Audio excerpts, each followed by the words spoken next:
Phew. What's up, Pom-Pom?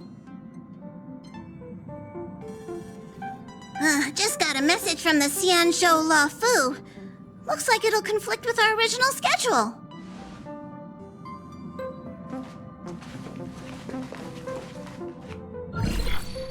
It's been a while, my friends on the Astral Express.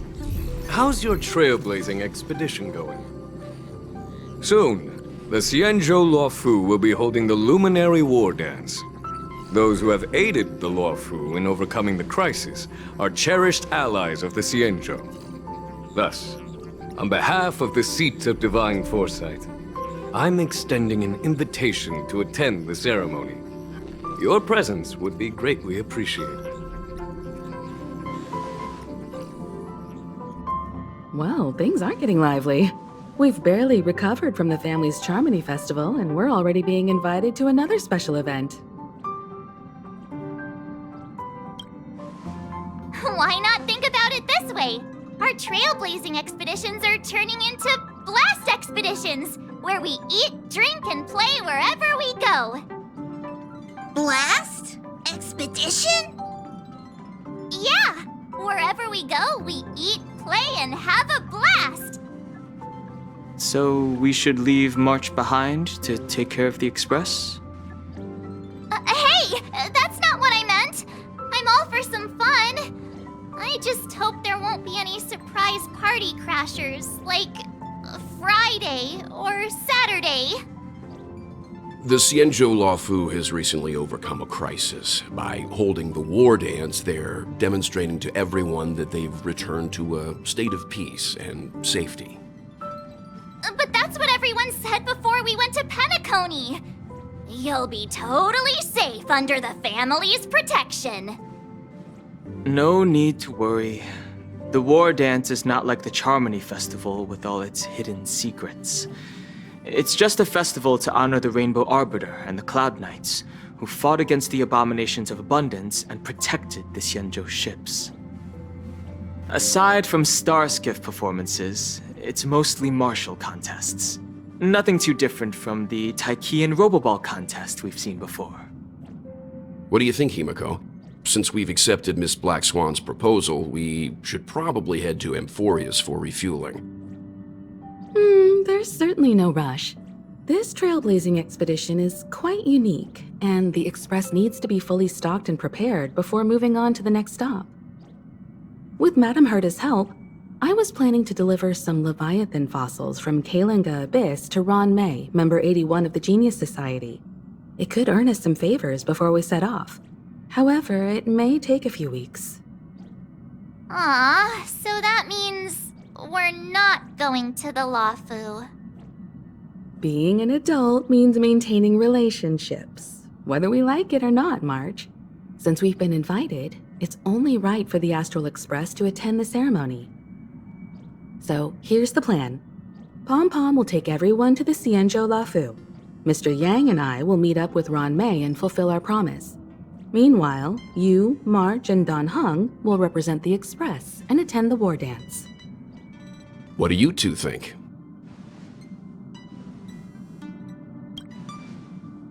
Himeko and Mr. Yang will be busy with serious research.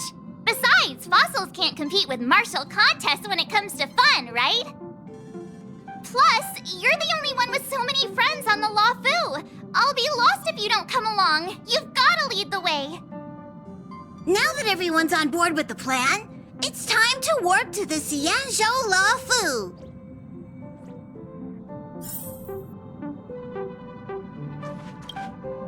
Kalinga Abyss? What does she expect to find there?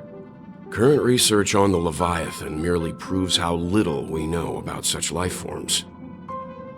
That's why geniuses are interested in that field. Science is all about uncovering the unknown.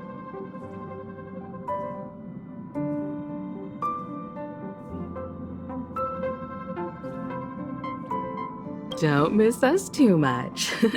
If I stumble upon some cool Leviathan fossils, I'll bring a few back as souvenirs for you.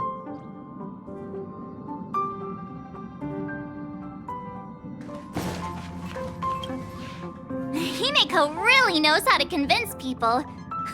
Between Leviathan fossils and the war dance, the latter definitely sounds more fun. By the way, Danhung, this time you'll be taking a stroll with us on the Luofu, right? And just let you two wander around aimlessly on the Luofu by yourselves? I don't think so. Plus, Mr. Yang is right. The ambrosial arbor crisis just ended, and both the long life and short life species are still feeling uneasy.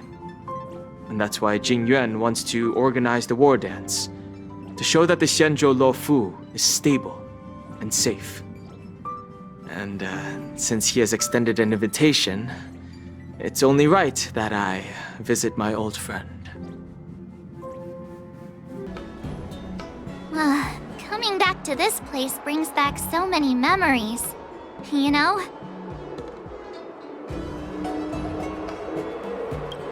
Hey, I'm not actually gonna recite a poem.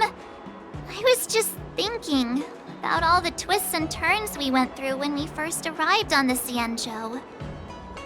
This time, we're not being forced or enticed or chasing after wanted criminals. And we didn't have to sneak in through the cargo dock. This trip has been incredibly smooth. Quite unusual, I must say.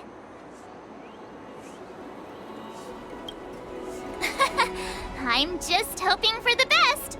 You're the one jinxing us.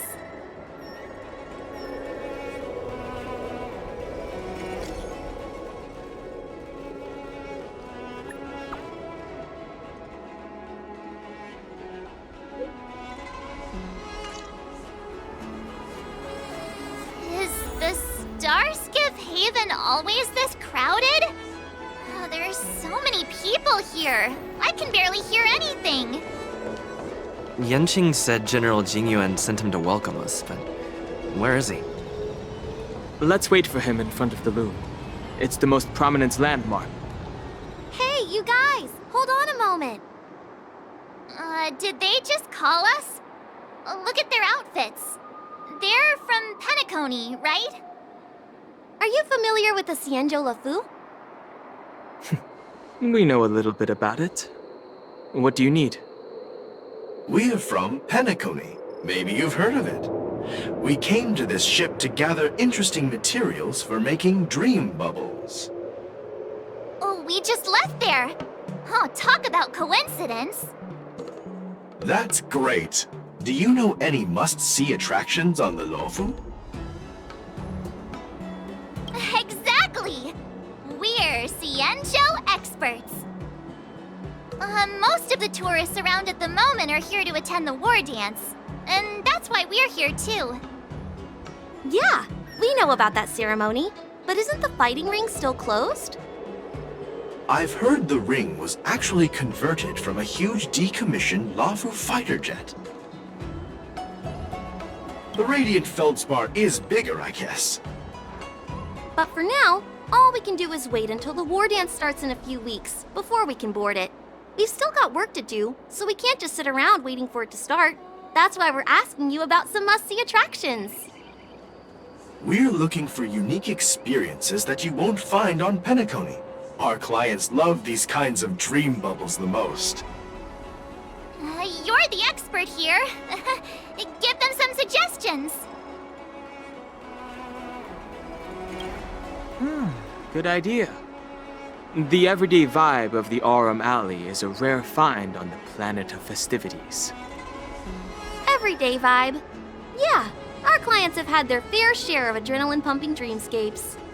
Maybe something down to earth would touch their hearts. Thanks for the suggestion. We'll head to the Aurum Alley to gather materials. Maybe we'll run into each other there in a couple of days. Look, Yanqing's here. Really? Let's go catch up with him.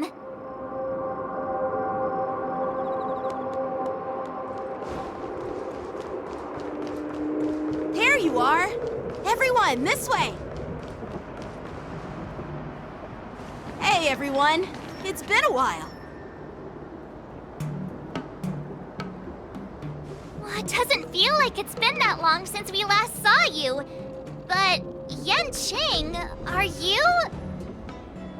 What's up, Miss March? They say kids grow up really fast. Yanqing, are you a little bit taller than before? We've only been away for a few months.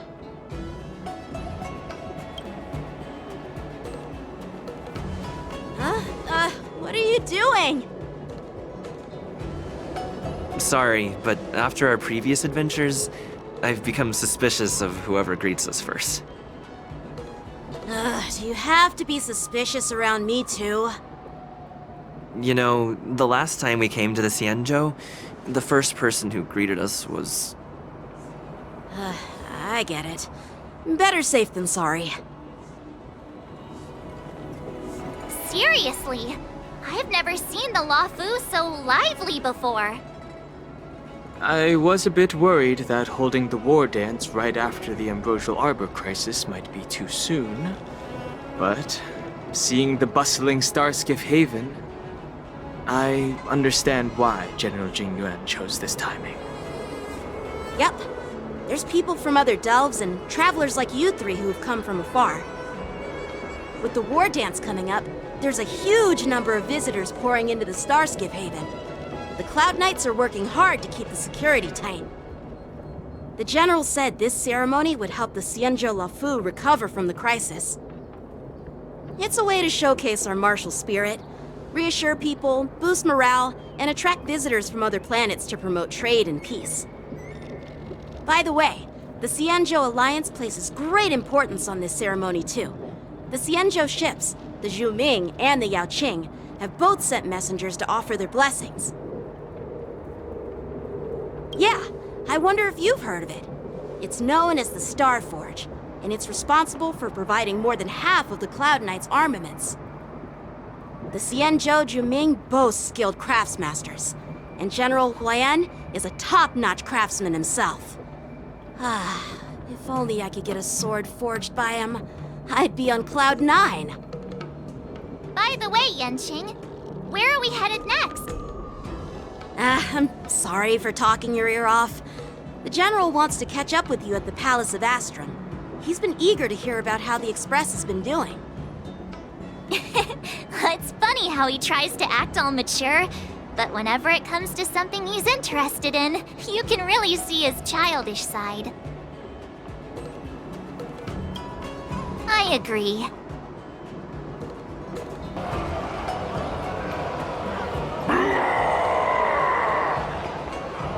All units, assemble quickly! Get ready to protect the crowd! I just mentioned security, and now all of a sudden something's gone wrong. Excuse me, I need to go check out the situation. Hey, what's that supposed to mean? We'll go with you.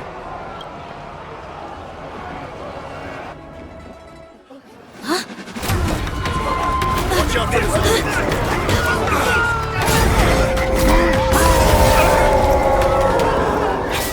Protect the civilians. I'll deal with him.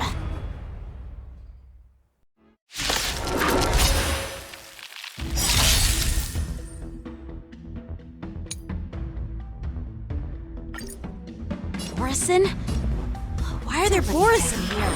There's more to life. This ends now. Every petal. All will be swept away by the wind. Eternal. Enemy data secure. Net markers activate. Time for a good old counterattack. We have a deal. There's no backing out now, for me or you. Self-inflicted misery.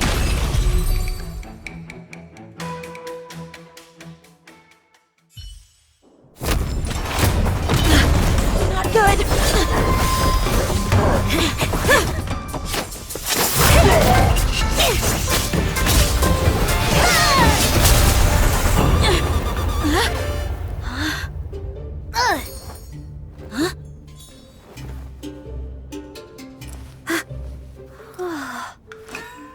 Thanks for the help. Sorry, no time to chat. Could you give me back my...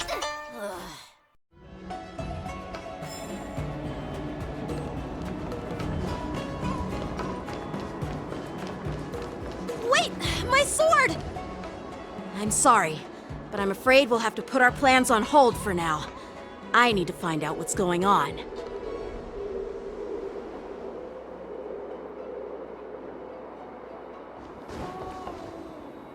While we appreciate your rescue, my Cienjo friends, don't you think it's a bit too much to detain us and our cargo? Sorry, but we've been ordered to detain you and your cargo for inspection until we figure out the source of the attack. Once we're done with the formalities, we'll let you and your cargo go. But this shipment isn't even meant for the Luofu, and it's IPC's patented technology. Who do you think you are to conduct an inspection? According to the protocol, all cargo arriving on the Luofu must go through inspection. Oh, but we didn't officially enter your dock at all. We just sought refuge in your dock because we were attacked by the Borisons. Looks like this argument could go on forever. Let's not get involved in a heated dispute that won't lead to a resolution.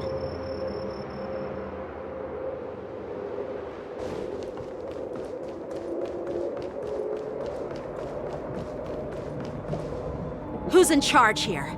I need some answers. It's my fault. We let our guard down for a moment. I take full responsibility. With the war dance approaching, safety should be a top priority. Now, tell me, how did Borisin prisoners end up in Starskiff Haven? According to the protocol, Borisin prisoners should be held on a starskiff and taken directly to the shackling prison under strict supervision without ever touching the ground. Who allowed a prisoner transport ship to dock at the passenger terminal? Please don't blame this, Captain. This incident involves the Zhu Ming's diplomatic vessel. Who are you? I'm Lu Jun, an officer of the Patrol Defense Squad. Thank you for your help, Lieutenant Yanqing.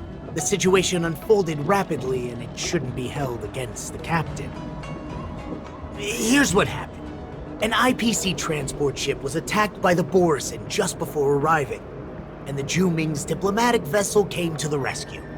They fought off the Borisin pirates and imprisoned them on their ship. So, an IPC ship was attacked by the Borisin near the Luofu, and the Zhu Ming envoys saved them? This sounds complicated. Honestly, it gives me a headache too. The Zhu Ming diplomatic ship, adhering to standard procedure, docked at the passenger terminal to hand these criminals over to the Luofu. You know, with all the outsiders flooding onto the Luofu, the Starskiff lanes are under immense pressure. The Borisin desperados decided to put up a fight before the prisoner transport Starskiff could get there. And that's what you just witnessed. We'll make sure these prisoners are sent to the shackling prison as soon as possible. I see.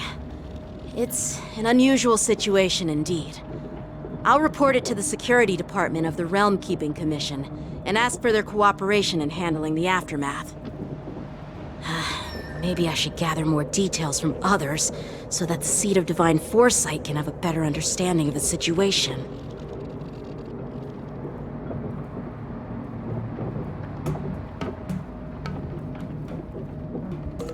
Oh, you look much maturer now, Yanqing.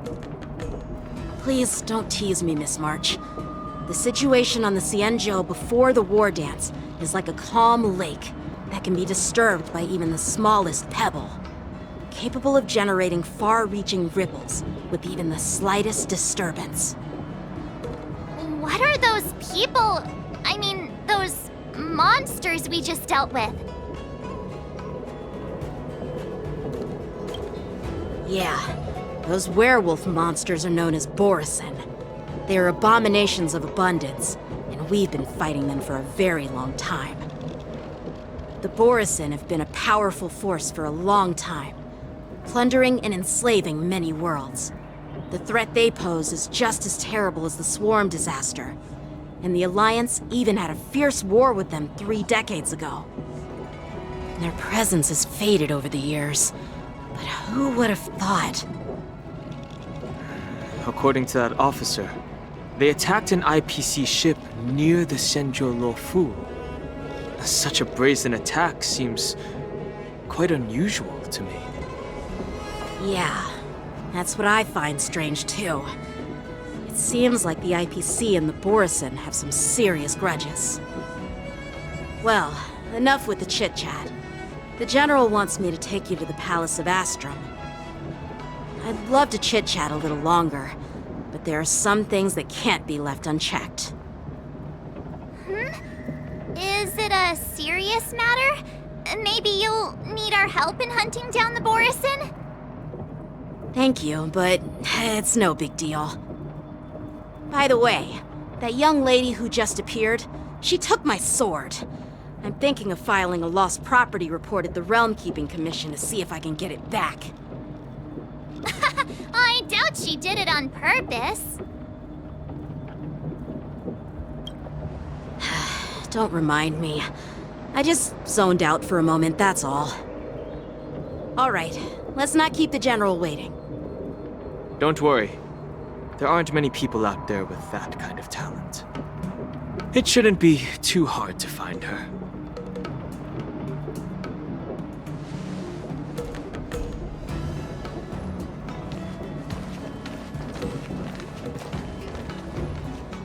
There sure are a lot of troublemakers around.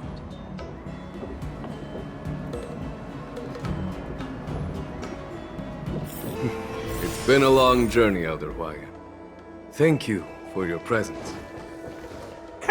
Don't mention it. Thank you for taking the time to welcome me.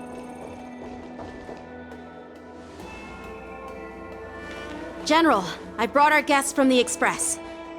Oh, I'm sorry for my bad timing. I didn't know you were meeting a guest, General. Don't worry, you're just in time. It's been a while, my friends from the Astral Express. Oh. Well, it's an honor to be in your dreams, my friend. Allow me to introduce you to General Hwayan. He's the Arbiter General of the Xianzhou Zhuming, known as the Flaming Heart. No need to be so formal. I'm just a tourist here, no different from other tourists who've come to attend the ceremony. Elder Hwayan is not only one of the Arbiter Generals, but also the Furnace Master of the Artisanship Commission. Besides his martial skills, he excels in forging various weapons. Such talents are unique, even among the Arbiter Generals. Be it Arbiter General or Furnace Master, these are merely titles given to me long ago. I've retired several times already, but with the current change in circumstances, the Marshal has called me back to duty, and I had no choice but to answer the call. Well, in the end, I'm to blame. Living such a long life naturally brings its share of disapproval. It's an honor to meet you, General Hwayan. It's my honor to meet you, General Hwayan.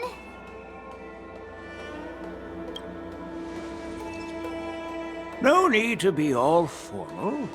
Today I'm just a guest on the Luofu, the same as all of you.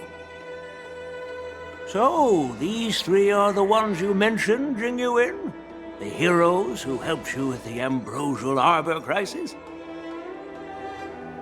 Indeed. There's Don Hung, March 7th, and him. Without their help, I'm afraid the Luofu might not have easily overcome this crisis. So, the Imbibitor Lune's reincarnation has returned to the Luofu and will attend the war dance. I'd love to have a drink with you, should the chance present itself. You're more than welcome, General Hwayan. And this young friend is? Yanqing, my apprentice. He remains by my side as my retainer due to his youth, which I hope will season him with experience. He will stand for the Luofu's Cloud Knights in the upcoming war dance, ready to take on all kinds of challenges. Great, great! It's a real treat to see so many talented young people around here today. Oh, I almost forgot. This is my apprentice, Yoon Lee. It's you! Oh, it's you. Hello. Oh, you two already know each other? Guess we don't need any introductions then. What a coincidence! I was afraid I'd have trouble finding this girl. Oh? Now you've piqued my curiosity. Tell me, how did you two become acquainted? She helped me capture the escaped Borisin prisoners at the Starskiff Haven. Allow me to express my gratitude for you. But when you left, you took my flying sword with you. Your flying sword? Oh, so that's why I found a dagger in my bag. Turns out it's yours. Yes, it is. Now that we've met again, I hope... Nope, that won't do. Won't do? You want your sword back, right? Well, you can't just take it back. On the Juming, when you lose your sword on the battlefield, you have to reclaim it on the battlefield. As for this little sword, it was supposed to strike that escaped Borisin prisoner. But unfortunately, its owner's agitated state caused it to fly off like a kite with a broken string, and it missed its target. By the way, if I hadn't caught it and helped it hit its mark, that Borisin prisoner would have gotten away. Hold on a sec, Yoon Lee. You took my sword without even asking, and now you're refusing to give it back? So much for Luofu sword masters. What did you just say? If you just stepped up and took your sword back from me fair and square, I would have totally respected you. But nope, you tried to play it down, expecting me to just hand it back to you like it's nothing. In front of everyone. With all due respect, you don't honor your sword, so you don't deserve it. Hasn't anyone told you that taking without asking is stealing? If you want to settle this with swords, fine.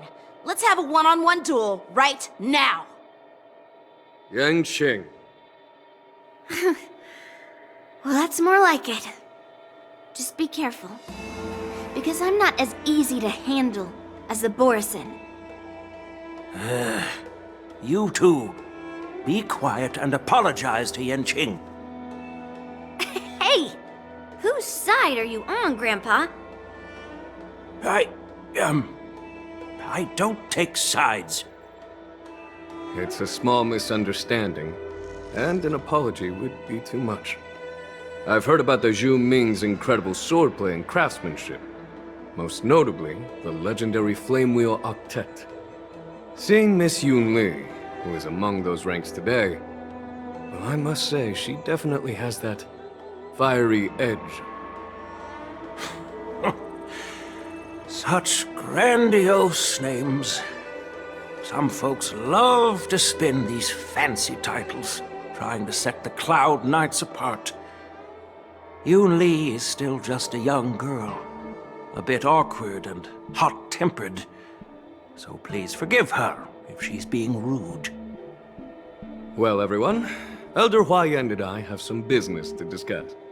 For now, Yang Qing, why don't you entertain our guests and take Miss Yoon Lee to the inn? I'll find another chance to talk with you all. I'd like to express my gratitude to the Astral Express for helping the Luofu during the crisis. That's so kind of you. I mean, you've already thanked us so many times. Please forgive me for coming at an inconvenient time. You needn't apologize, General Huayan. All right, Yoon Lee. Take this opportunity to clear things up with Yan Qing. Yeah. It's better to make friends than enemies. But I won't be heading to the inn just yet. I want to visit Lingsha. She just arrived in the Luofu and could use some help settling in. Yangqing, once you've helped our guest get settled, go to the Artisanship Commission for me. I've heard about the attack and the detainment of the IPC ship. Qingzu sent word that the IPC members are protesting and wish to have their cargo back. See if you can calm them down. Don't get aggressive. Just make it clear that the Xianzhou Luofu has no intention of violating their rights. I'm on it.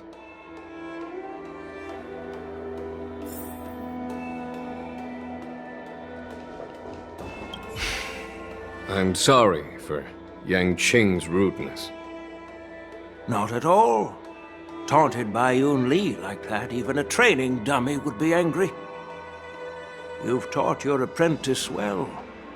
If it were me in my younger days, I'm afraid I'd have drawn my sword and fought. Yanqing can understand your concerns. On the other hand, Yun Li is still a naive girl who's only interested in swordplay. Honestly, I brought her here to participate in the war dance because I want to broaden her horizons.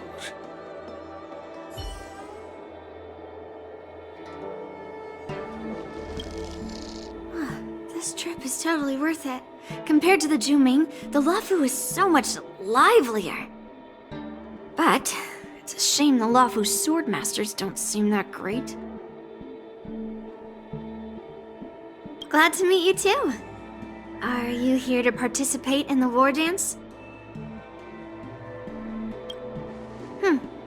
So, you're not a participant? You look like you know your way around a fight. Well, you can still sign up. The Cloud Knight's ring is always open to outsiders.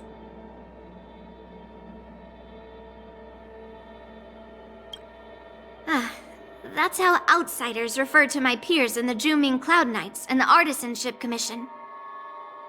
We all train under Grandpa's guidance, learning the art of craftsmanship and swordplay. That's how we got that title, I guess. Just don't mention it in front of Grandpa. He always says that empty titles bring pointless challenges and conflicts. We Juming swordmasters pride ourselves on the success of the group over the individual. I have some things to do. Besides, little Yanqing doesn't seem too happy about me tagging along. Yeah, you're right. I took it with my skills. So I guess you can say I'm a robber or something. How dare he imply I'm a thief? Totally different. Besides, the sword seems scared of its own master. I'd like to ask him, you claim to cherish your sword as your life, yet you don't even recognize the state it's in right now? I didn't intend to keep his sword. I was planning to take this chance to return it to him. But now, I've changed my mind. I'll give that poor flying sword some proper maintenance. I won't consider returning the sword unless he learns how to say please, hello, thank you, and sorry. So he can forget about it for now.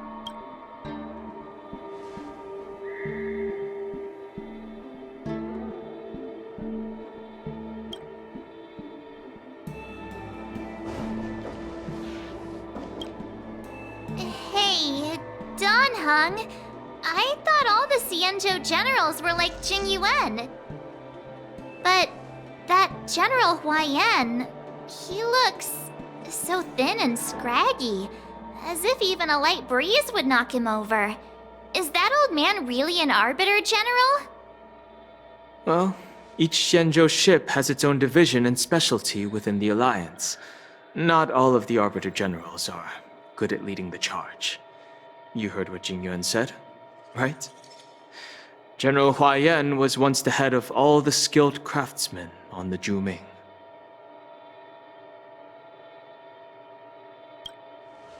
Don't you find it strange?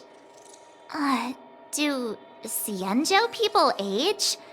I rarely see any old people on the Xianzhou ship. And when I do, they're usually travelers. But General Huayan looks like an ordinary old grandpa.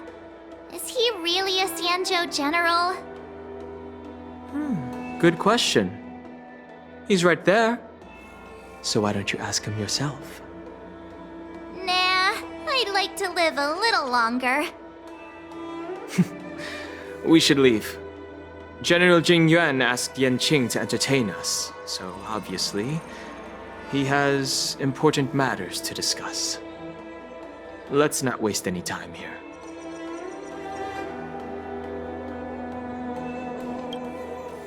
This is the report Qingzu just sent me. Let me take a look.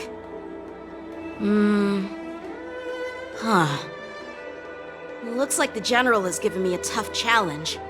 He wants me to try and help put the IPC's mind at ease. Well, it's not exactly a test. As Cloud Knight officers, we not only learn the art of war and martial arts, but also occasionally have to handle diplomatic disputes. It's just, you know, talking things out isn't as straightforward as duking it out with weapons on the battlefield. This is especially true when you're up against the IPC, with their non-stop corporate babble. Well, let's not worry about that for now. Shall I take you to the inn?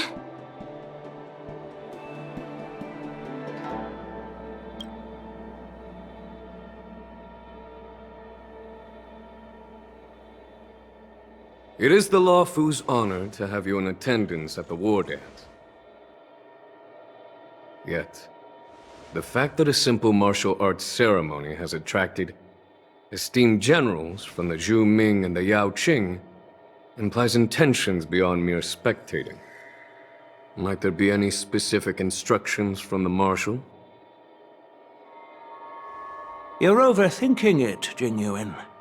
As I said, I'm here to broaden my granddaughter's horizons.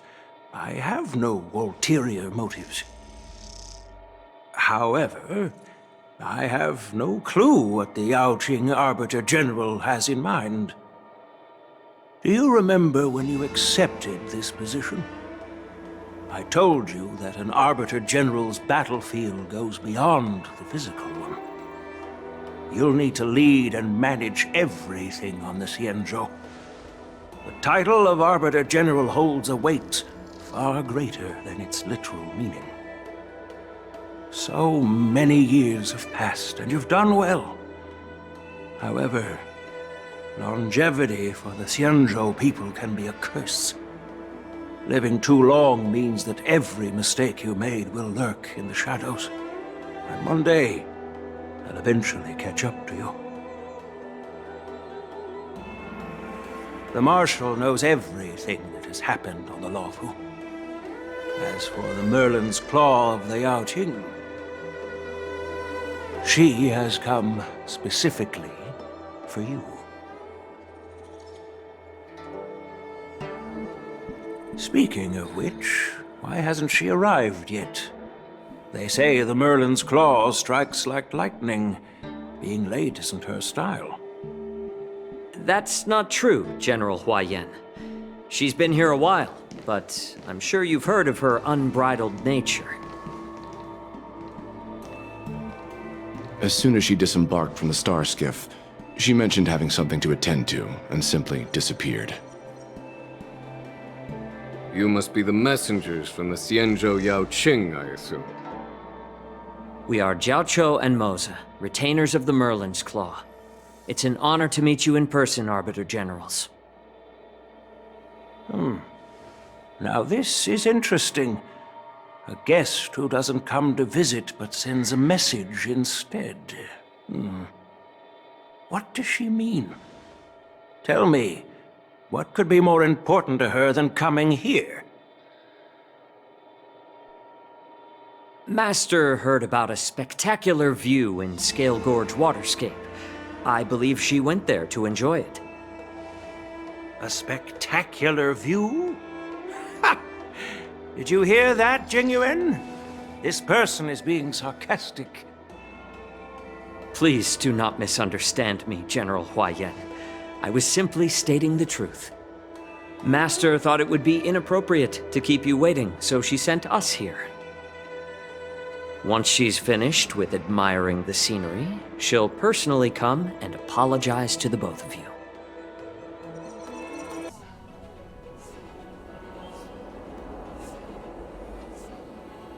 Drat, I forgot to ask Yun Li to return my sword.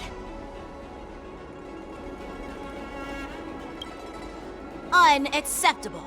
Every sword is precious to me. If it weren't for the General's interference, I would have taught that shameless girl a lesson in swordplay.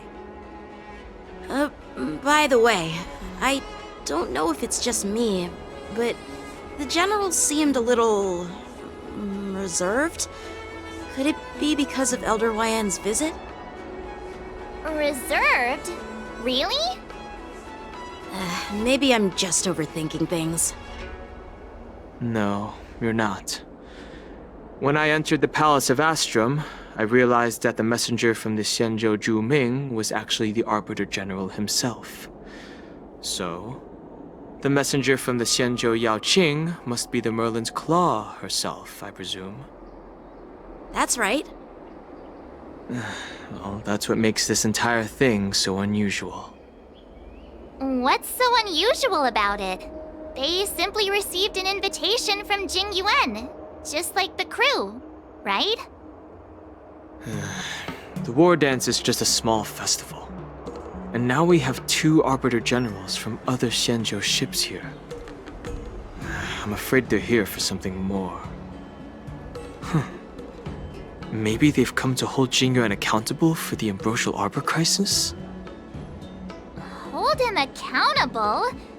Come on, didn't the Luofu fall victim to the disciples of Sanctus Medicus and the Antimatter Legion? Why would they blame the victim? Danshu's rebellion and Ventilia's scheming are merely one side of the story to the other Arbiter Generals of the Alliance. Only a single piece of incontrovertible evidence remains, creating an endless source of potential complications. The Ambrosial Arbor. Yes. It's undeniable that the plague mark, which was subdued by the Xianzhou Luofu, has resurfaced. But was it really a conspiracy instigated by the Antimatter Legion? Or does it indicate a traitorous intent from within the Luofu, implicating Jing Yuan himself? Once the spark of suspicion is kindled, it proves hard to extinguish. The General must have had that in mind when he invited us to attend the war dance. What was I thinking?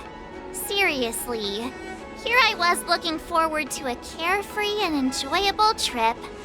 But it seems wherever we go, drama is just around the corner. Aw, I was so excited. I thought those Arbiter Generals were just here to see the ceremony. By the way, I heard that an alchemist from the Zhuming diplomatic ship has arrived, and rumors say that she's to be the new Cauldron Master of the Alchemy Commission on the Luofu. An alchemist from the Zhuming serving as the Cauldron Master on the Luofu? While it's not unheard of, the timing itself... Thanks to your words, Mr. Danheng. Now I finally see the underlying tensions.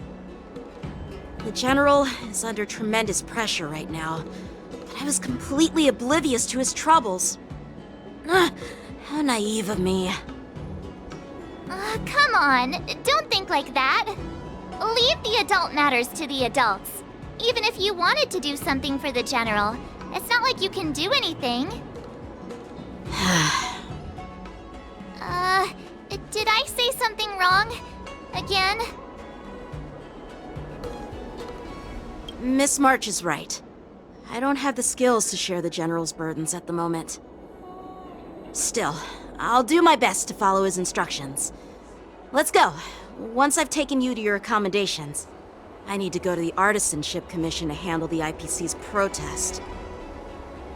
He looks like he has a lot on his mind. We can't just let him go alone. Why don't we accompany you to the Artisanship Commission? This is too much trouble. While I appreciate your kindness, dealing with the IPC's workers could be tricky. I'm afraid this will cause trouble for the Express. worries. We're pretty experienced in dealing with the IPC. You've heard of the 10 Stone Hearts? We've dealt with quite a few of them, right?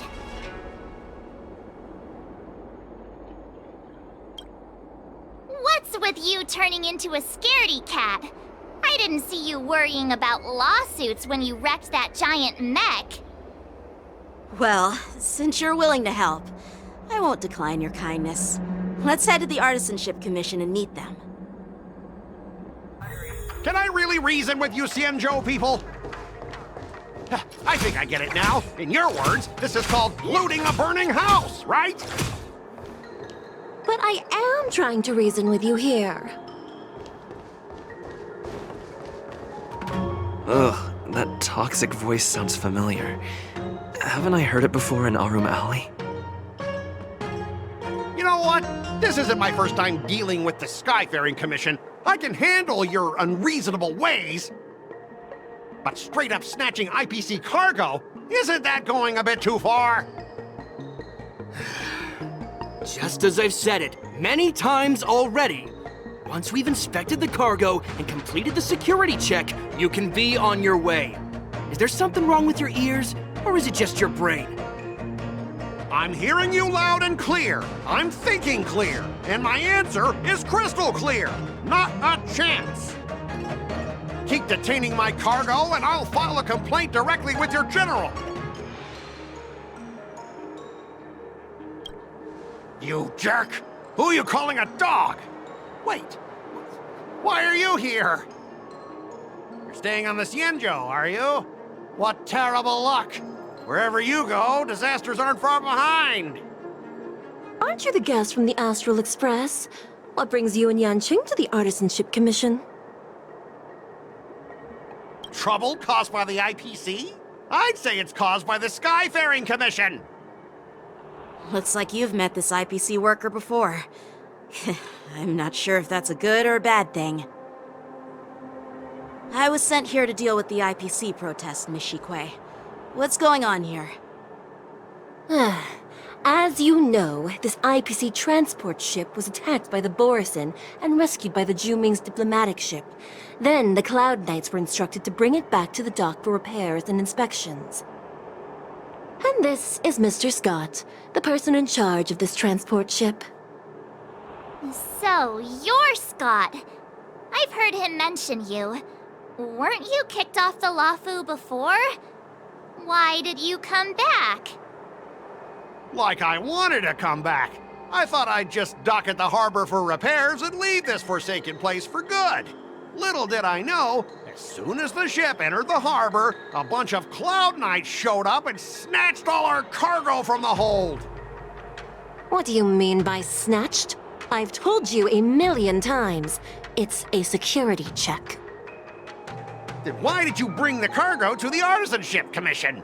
You even brought in some shady craftsmen. It's obvious you're trying to steal the IPC's patented technology! Listen here. Firstly, the Skyfaring Commission detected dangerous items that could possibly be weapons in your cargo hold. That's why they called me here, to double-check. Secondly, where the heck did you get the idea that I'm a shady craftsman? Even if there are dangerous items, what do they have to do with you? It's not even being shipped to the Luofu. We'll just fix the ship and be on our way. We won't unload our cargo here. But you'll have to stay in the port for several days before your ship is repaired and you can take off again. How can we just leave unchecked items sitting here? I understand, but we don't need to disassemble the cargo if it's just a security check, right? In most cases, we don't. However, our scans discovered that the cargo doesn't only contain machinery, but also some substance that resembles biological tissue. Biological tissue? Does this crate contain living things? I'm afraid we'll need to wait for the Alchemy Commission for further confirmation. In any case, according to our regulations, we need to unseal one of the crates for further examination. But this IPC specialist has been hindering us on the grounds of patent secrecy. The Alliance's regulations on biological products are very strict. Without further inspection, there is no way for the Skyfaring Commission to release the cargo. Oh, really? Fine! If anyone lays a finger on that shipment, they'll have me to deal with. It doesn't matter if it's mechanical or biological. It's none of your business. I'm filing a complaint against the Skyfaring Commission's ridiculous regulations. This Mr. Scott seems stubborn and difficult to persuade.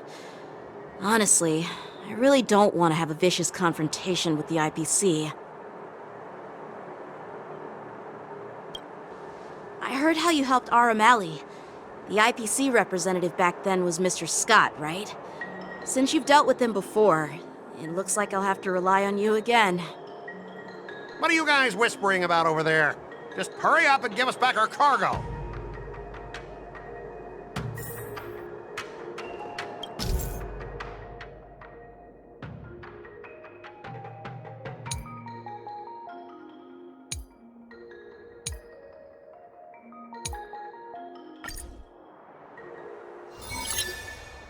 As I recall, this guy won't listen to reason and can only be persuaded with intimidation. But he does seem to follow rules to some extent. Let's use that against him. Speaking of regulations, we have our own laws and regulations too. According to Article 4 of the Cienjo Alliance IPC Trade Consensus, the Alliance and IPC shall never infringe on each other's intellectual property rights.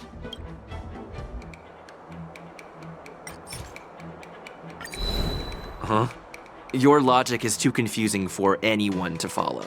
Maybe you should learn the art of communication from a monkey before you continue spouting nonsense.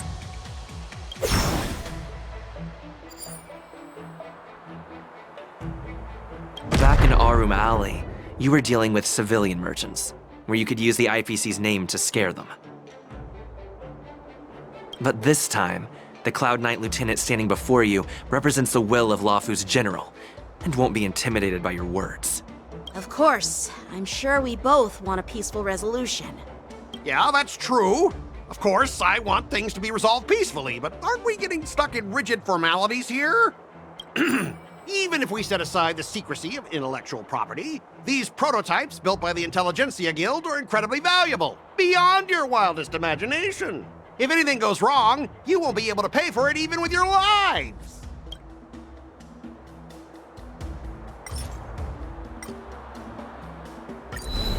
All right, we understand your position, but rules are rules and we can't bend them now. However, we'll note down your concerns and pass them on to management. We'll keep you updated on any developments.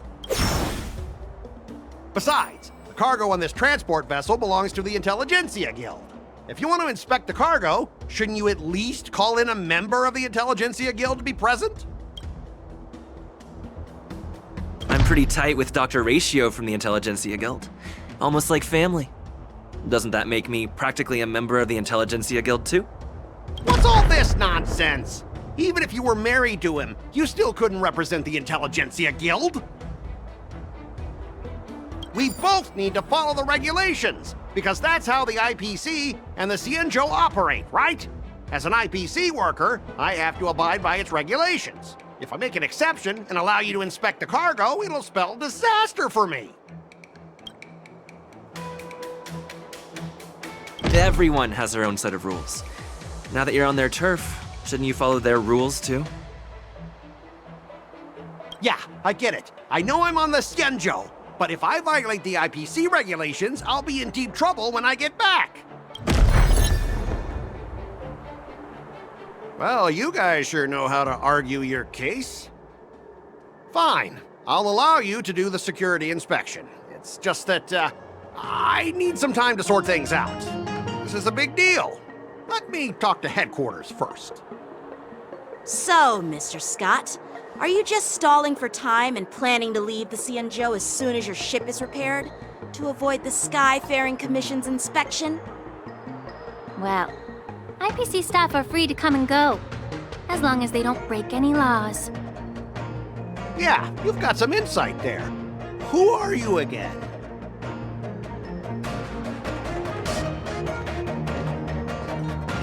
Allow me to introduce myself. I'm Lingsha, Cauldron Master and head of the Alchemy Commission on the Luofu. could she be? Yeah, she's the new cauldron master assigned here from the Xianzhou Juming. I received a report from the Artisanship Commission about cargo containing samples of unknown organisms.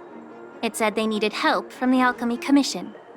I had nothing better to do, so I came myself. It's fine, Mr. Scott. If you really don't want your cargo to be inspected, it doesn't matter. It doesn't matter? How can you say that? Why are you being so nice all of a sudden? Well, since you're not going to check it, I'll take this crate and be on my way. Is that okay with everyone? Yeah, sure. Why should I object? Not only this sample, but all the goods on the transport ship are yours to keep. Like I said, we won't inspect them. Wait a minute!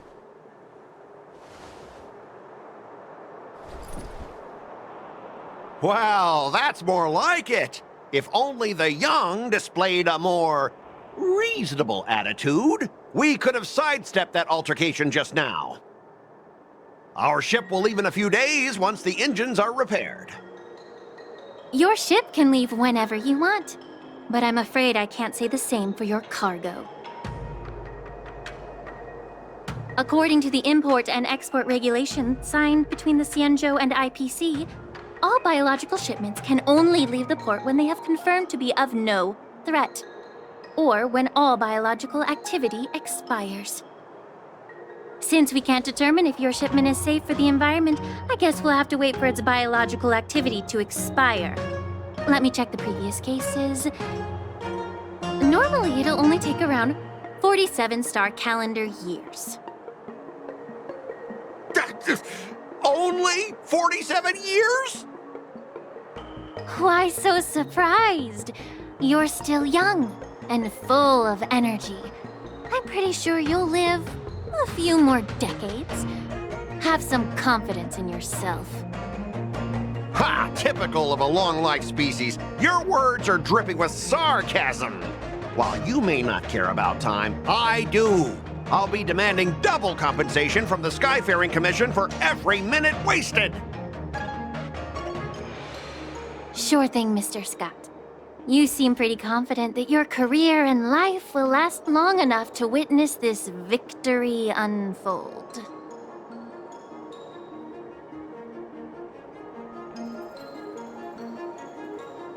Step aside, guys. Let them do the inspection. But, Mr. Scott... Come on, we're already in enough trouble. Just let them do the security inspection. And if needed, I can always grovel before the Intelligentsia Guild later. I'm just using my head for what it's apparently good for, right?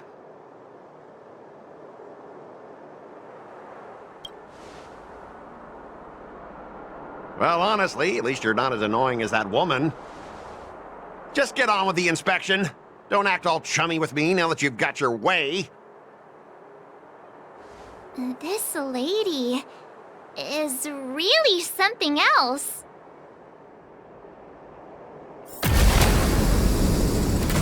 Is this the IPC product? Listen up. Any damages caused by inspections will be filed with the IPC.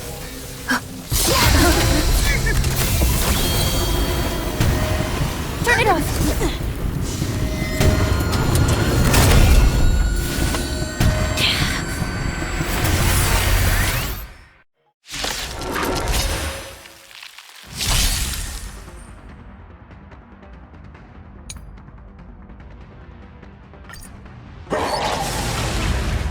How unexpected. That was a surprise. I always deliver. There's more to life. Eternal.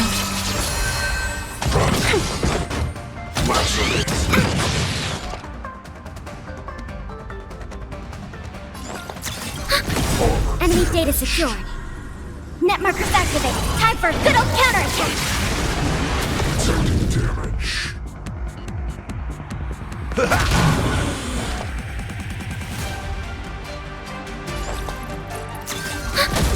Bending the rules. Some value, I suppose. Every petal, all will be swept away by the wind.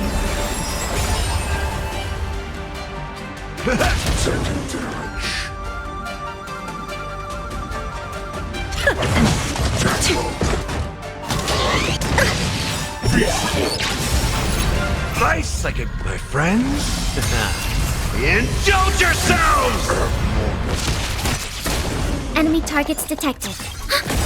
Enemy data net markers activated. Time for a good old counterattack. Time for a lesson.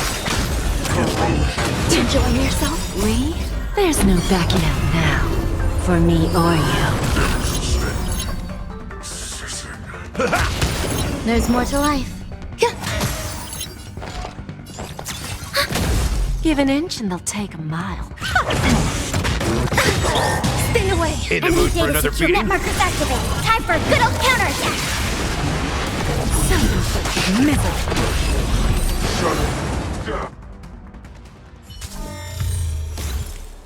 a Were you seriously planning to leave this stuff unchecked at the dock for days? That's way too dangerous. I had no idea about it. You must have accidentally triggered the cargo's defense program. I don't think trying to shift the blame is a wise choice. But seriously, I don't know why that thing suddenly started moving. I swear on the Emperor Lord. Enough.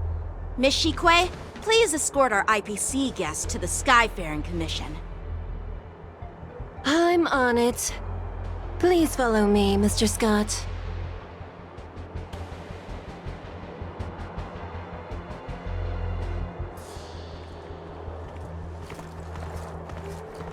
Gentlemen, our preliminary inspection shows that there is indeed hidden biological tissues inside, just like the craftsman feared. I can't even tell if it's ingenium or biological in nature. The core of this device is what they call wetware in industry slang. To put it simply, this machine operates with a kind of biological nerve as its control center. I'll take some samples for the alchemist to analyze and figure out where the biological tissue comes from. Why would the Intelligentsia Guild use such unethical technology? Perhaps they're trying to create a new weapon? Whatever the reason is, it's probably why the Borison attacked the ship. No wonder the IPC were trying to obstruct our inspection. I'll contact the Ten Lords Commission and ask the judges to come and give their final verdict on this. According to our rules, all prisoners and weapons involving dangerous creatures must be taken to the shackling prison for further sentencing. After all, it's the safest place on the Luofu. As for you, Mr. Craftsman, please go with the Cloud Knights and explain the situation to the judge.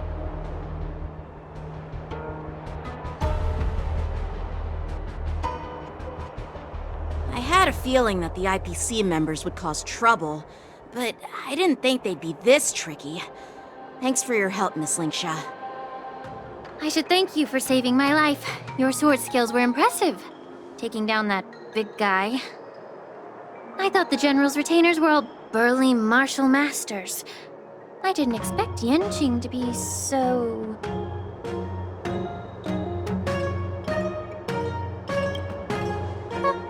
Can't argue with that.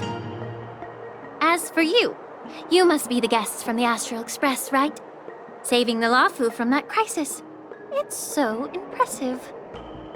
It wasn't a big deal. Really. It's still early, so why don't we get some tea at the Alchemy Commission? We can discuss your suggestions for revitalizing the commission. I'd be happy to accept your invitation. And you three are coming too, right? Hey! You're back! Why didn't you say anything in the group chat? I'm on duty. Let's catch up later.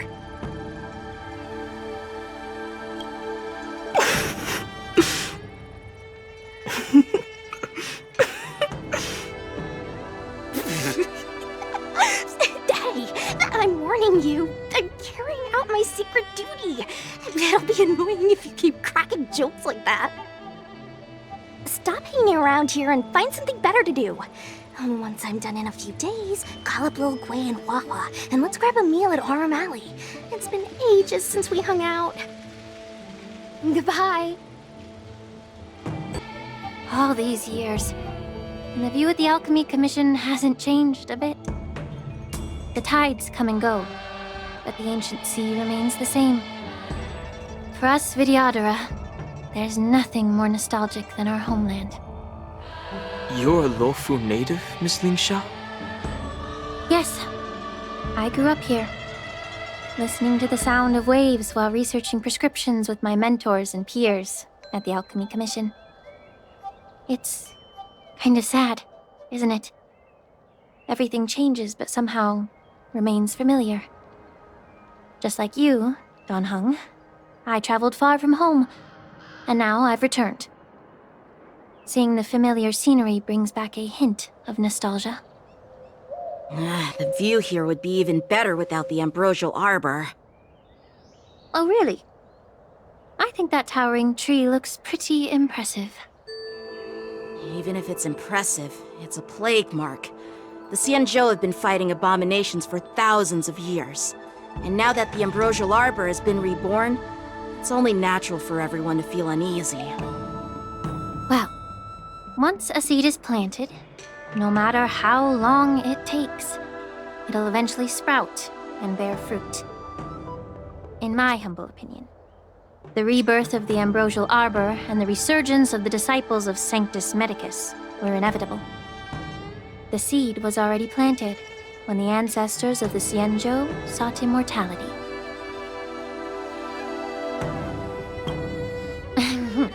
My bad.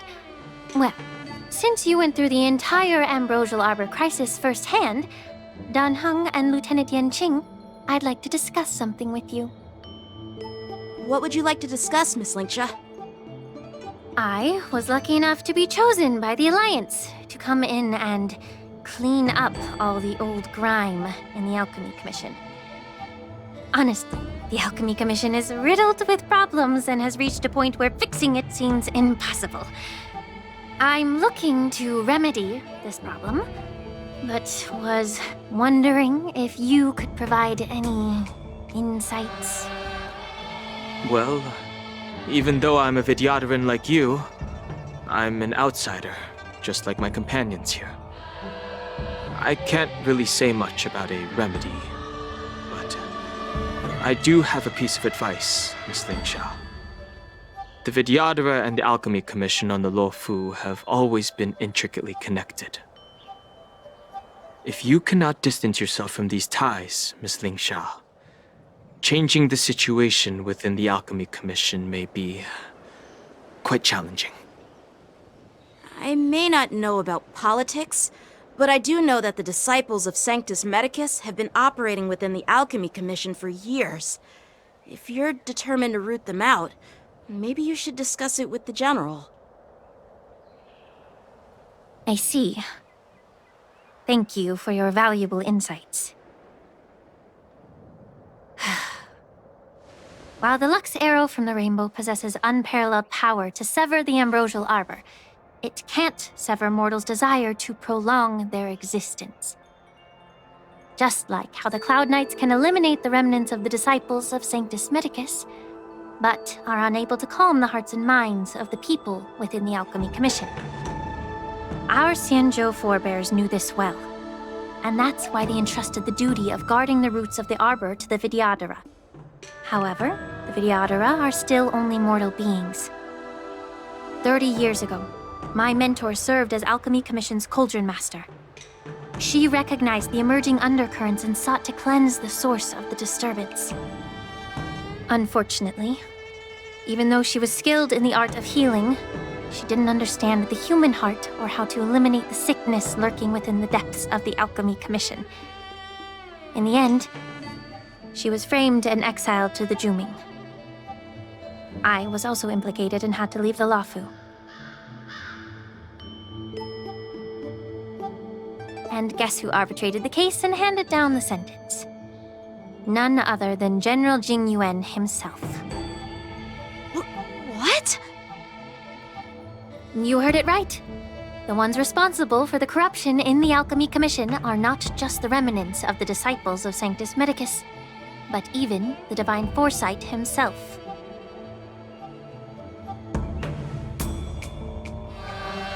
Alas, why is your face turning pale, Yanqing?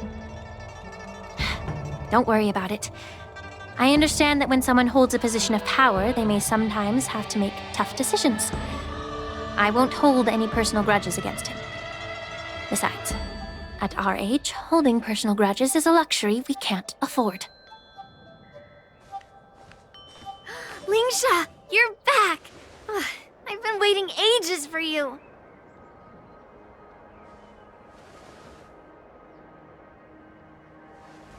Yunli!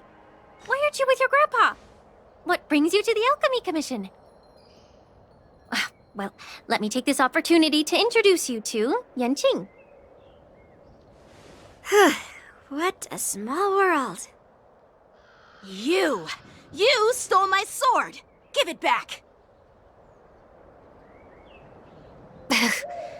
I see. Let's skip the introduction part then. Why do I keep bumping into you? Are you stalking me or something? Of course not.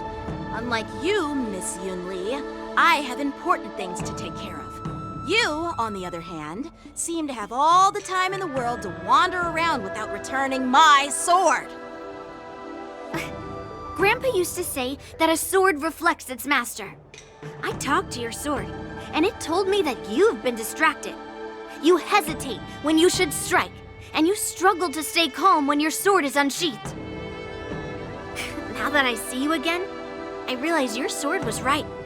It wasn't me who took your sword. It was you who lost focus. Do you really expect me to believe that nonsense? I've been taking it easy on you because you're a guest from the Juming, but you're not taking the hint. Don't people from the Juming know you're supposed to return what you've borrowed? Just look at this flying sword. Even if I gave it back to you now, it'd just be taken away again in a few hours. You know the Cloud Knight saying, a Cloud Knight must never let slip their weapon, yes? Well, sure, I can give it back to you now, but on the battlefield, that's a whole different story. Poor flying sword. Fine! You don't have to give it back, because I'll take it back myself! Between these two, who do you think is tougher? Don't get me wrong, I'm just curious. Get ready to separate them. It is my first day at the Alchemy Commission. A brawl is definitely not how I imagine celebrating it. Well, since you don't approve, I won't draw my sword here. I didn't mean it in that way. Since you've already drawn your swords, you'd be disappointed if you didn't get to test one another, right? I've received reports that the delves near the Alchemy Commission are still infested with abominations. Seems like my predecessors left quite a mess. So, if you two want to determine who's better, why not focus on them instead of each other? Clearing out some abominations? Sounds boring. It's the Cloud Knight's duty to eliminate those abominations. You don't have to ask me twice, Miss Lingsha. I'll help you get rid of them. Oh, you think you're the only one who knows how to behave? If Lingsha needs anything, I'll gladly draw my sword and help her out. It's so heartwarming to see both of you being so sweet and caring. So then, shall we get going?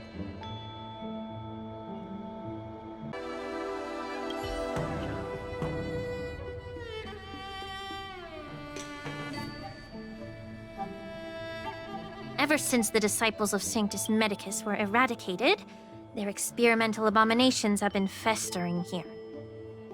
If you want a contest, I'll be the referee. The one who kills the most abominations within an hour wins. Lingsha, as always, you're still an expert in making unpaid work sound so noble and grand. It's for your own good, little Yunli. While you desire to compete against each other, I don't want to see either of you getting hurt. That's really thoughtful of you, Cauldron Master. So, are you both ready?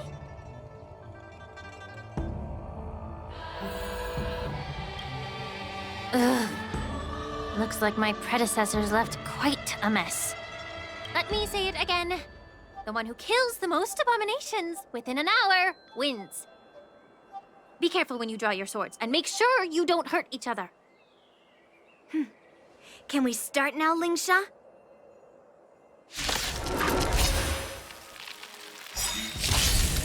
Give an inch and they'll take a mile.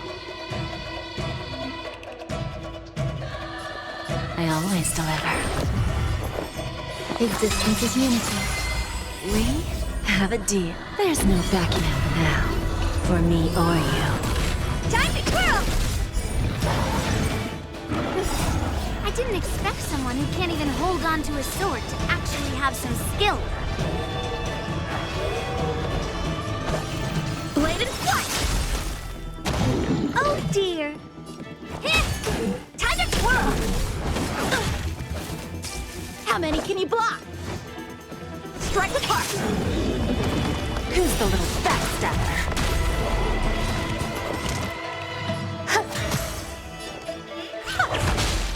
Through clouds!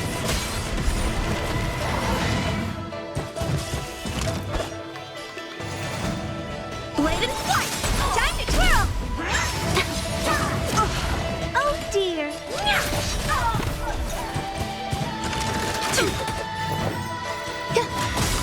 Every petal, all will be swept away by the wind. A one-time enemy! Strike with heart!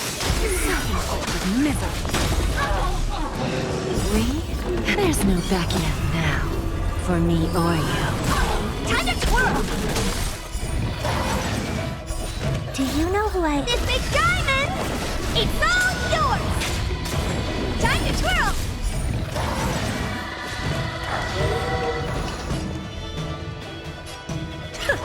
Who's the little backstabber?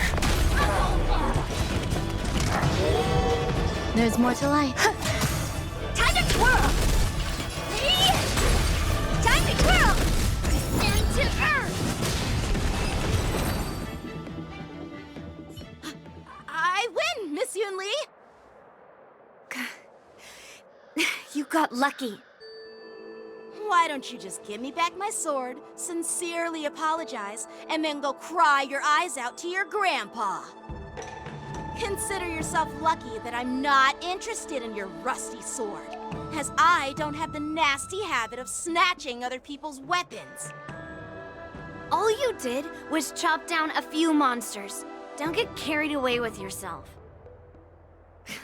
If you think you can just take this sword from my hand, go ahead and try.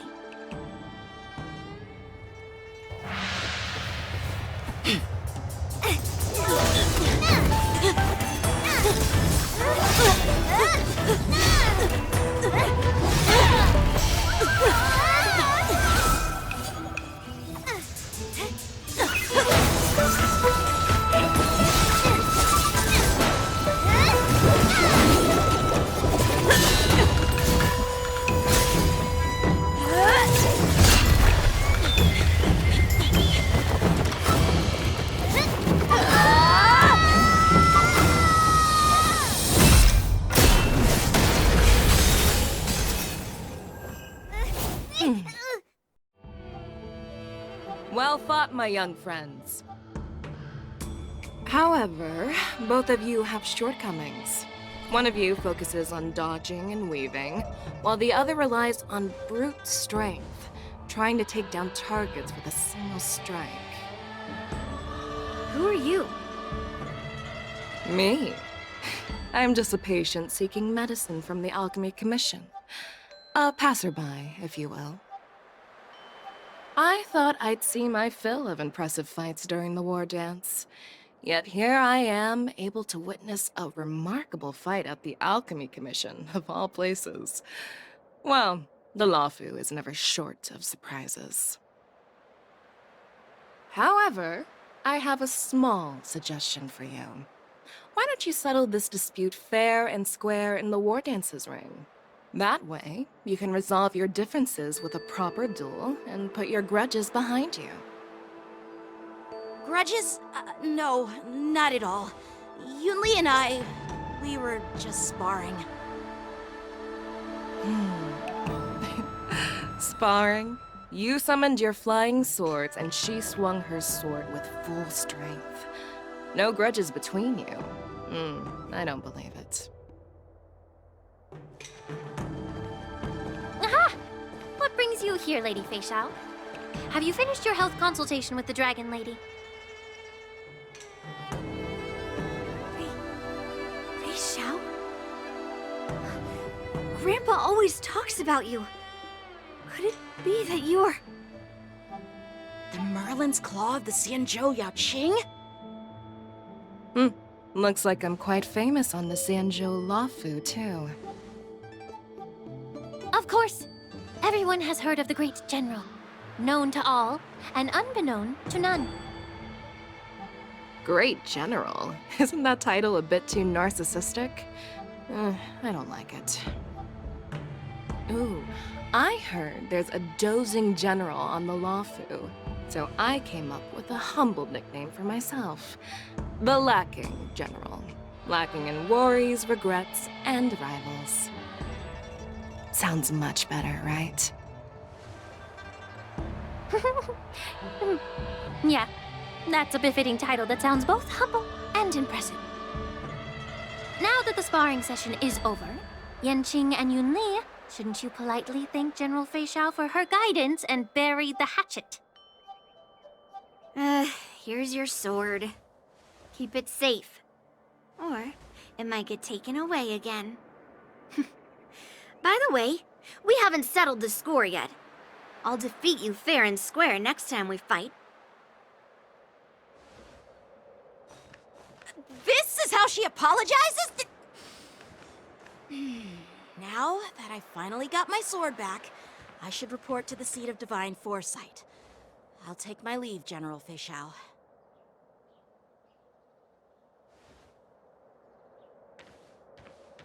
Oh, by the way, Miss Linksha, if you've got some free time, I'd like to invite you to the seat of divine foresight for a chat with General Jingyuan. I think there's more to those personal grudges you mentioned earlier.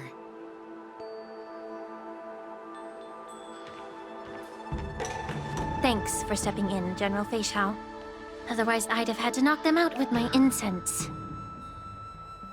Not at all. Just doing what you asked. How about we call it even as payment for the healer lady's consultation? Sorry, but even a general needs to pay their bills. We don't do credit here. And let's not forget, you'd have been waiting decades for a chance to see the Dragon Lady if it weren't for me.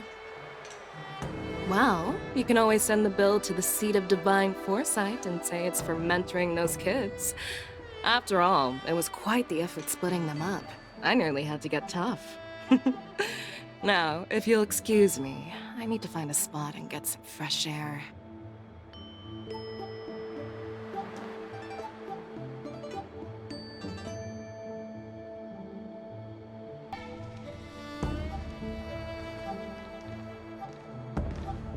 Back already? You've met with Jing Yuan and wandered around for a few hours. So, what do you think? It appears that the Divine Foresight is using this war dance as a show of strength to convince everyone that the Luofu is prospering after the Ambrosial Arbor crisis. But... I know you're going to say but, right?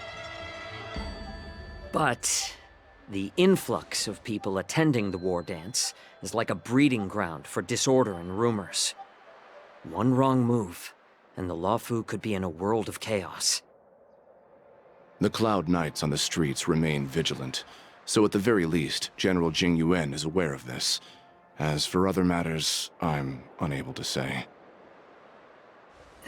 I'd prefer to be excused from future meetings with generals. I'm just a military healer. And now all of a sudden I'm thrust onto the center stage having cordial chats with two generals? My work doesn't lend itself to being in the limelight either. Just stop whining. At least you're in one piece, right? Before getting in touch with General Jing Yuan, I wanted to put aside my assumptions and see his momentum. That includes the overall bearing of the Cloud Knights on the street, what people are saying, and how those close to him behave.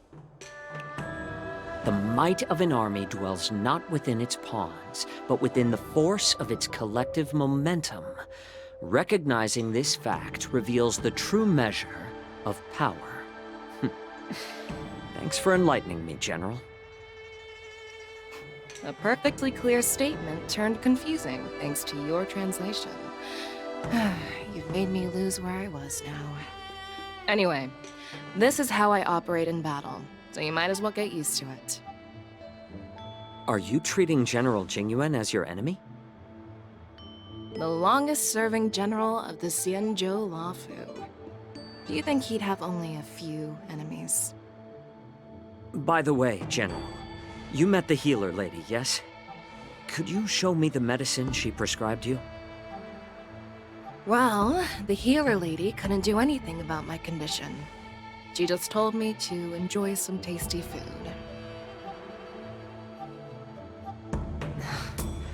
So not even the famed healer lady could help? Don't worry. I'll fulfill my promise and find a way to cure you. Actually, I've found some leads. Well, life and death, Jiao Chou. It's all predetermined. Upon starting my military career, I made a pledge that the rest of my life would be dedicated to being the Xianzhou's spearhead, hunting down the abominations of abundance till the end of my days. As long as I can fulfill that deep-seated desire, I don't care how long I live. You asked if I view General Jing Yuan as my enemy. No. My real enemy has always been myself.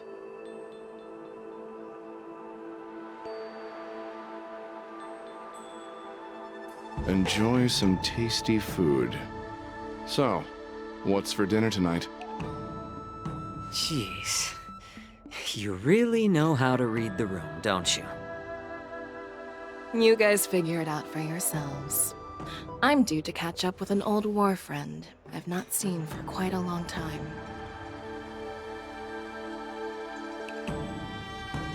Hey! Was that the Yaoqing general who just dropped in out of nowhere? Oh, she's so awesome! I mean, when Yun Li swung that massive sword, she just casually blocked her attack with ease. Mine too. Yeah. But to go up against Yun Li is quite impressive, you know? That aura of heroism and grace, it almost makes me want to learn Xianzhou swordplay. You think so too, right? Can't you put a little more enthusiasm into it? Thanks for the kind words, Miss March. The war dance is coming up, and I've been chosen to represent the Cloud Knights in the ceremony. I've had my fair share of defeats lately, and even though I know there are always more skilled swordmasters out there, seeing General Fei Xiao's skills today has made me feel a bit uneasy again. Don't underestimate yourself. After all, generals won't fight in the ring during the war dance. Just remember the state of mind you had when you single-handedly took on me and Blade, putting life and death aside. With that mindset, you can prevail against most challengers. I see. Thanks for the advice, Master Danheng. By the way, now that today's events are over, General Jing Yuan wants to invite all of you to the Seat of Divine Foresight. He has something important to discuss. I bet it's about how to deal with the generals from the Yaoqing and the Juming. I really don't want to get caught up in grown-up games so soon. I just hope Generals Fei Xiao and Huaiyan can see the truth. We don't need any more chaos on the Luofu before the war dance.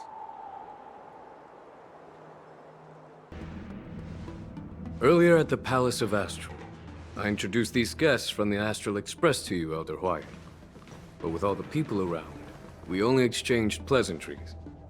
Now, I'd like to officially introduce them to you. These three braved great dangers, accompanying me to perilous places, defeating the chief culprit Vantilia, and uncovering the conspiracies of the disciples of Sanctus Medicus. If you wish to know more, please, feel free to ask us. Well, I skimmed through the reports about the Arbor's rebirth from the Master Diviner Hu Xuan. She's been summoned to the Yuchui for questioning. There are a lot of doubts within the Alliance about this whole situation. But despite all that, I believe in you. Since you joined the ranks, you have repeatedly achieved remarkable feats. After the High Cloud Quintet each went their separate ways, despite the many criticisms within the Alliance, the Marshal still stood firm against the dissenting voices and entrusted the Luofu to you.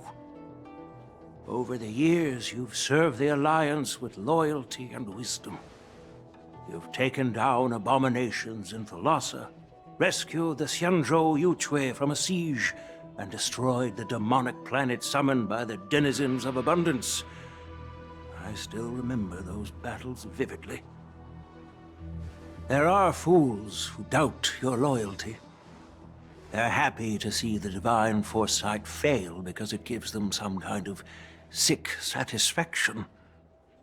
They haven't achieved anything of their own, so they feed off the failures of others. But I've seen enough failures in my time, and I want to believe that your loyalty has never wavered.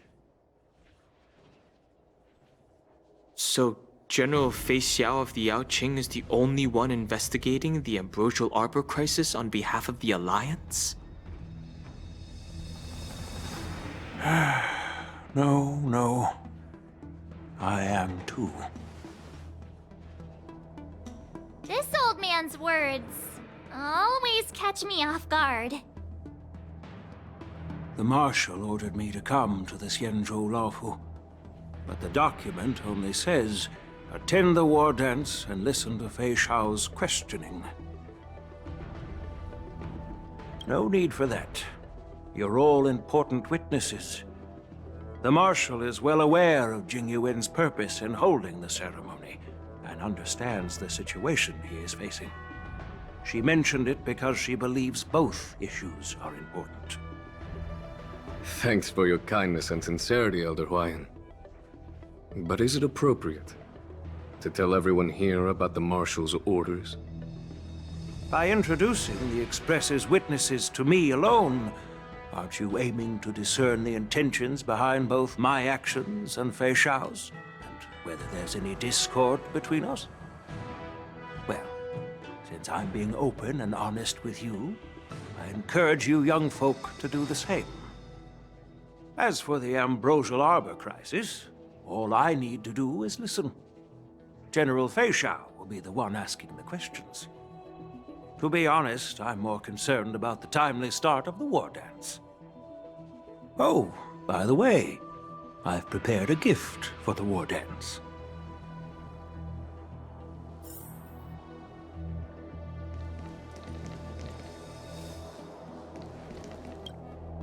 Yes, it's this case right here.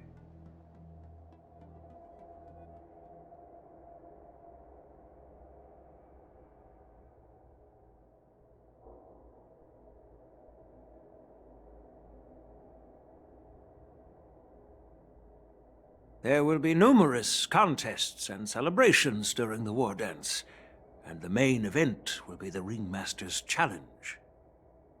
The host will dispatch a skilled warrior to take on challengers from all over the cosmos, showcasing the excellent martial arts of the Xianzhou Luofu. When you mentioned that the Astral Express would be attending the ceremony, I thought the High Elder of the Luofu would be the ringmaster. You humor me, Elder Huayan. The healer lady is just a young lady who knows nothing about martial arts. How can I assign her as the ringmaster? I'm no match to you when it comes to joking. What's this box for? Why don't you open it, General Huayan? This sword case is intended for the War Dance's award. It's empty now, but in a few days, a precious sword will be delivered and stored inside. I don't mean to boast about our skills, but this sword represents the pinnacle of the Juming's craftsmanship. It has a legendary history, full of heroic tales from foreign lands, tales that are too detailed to be summarized in just a few words. Since the delegation delivering the sword hasn't arrived yet, I'll just leave the case here for now. I've been wondering who would be worthy of such a sword. And then it hit me. I can award it to the champion of the Ringmaster's Challenge. The ceremony's champion is sure to be a perfect match for the sword. Moreover, I hear that Yanqing is an excellent swordmaster, and that he will be representing the Luofu as the ringmaster, so it seems like a perfect gift for him. Thank you for your generosity, Elder Huayan. If you want to give me a sword, just say the word, Grandpa. No need to beat around the bush.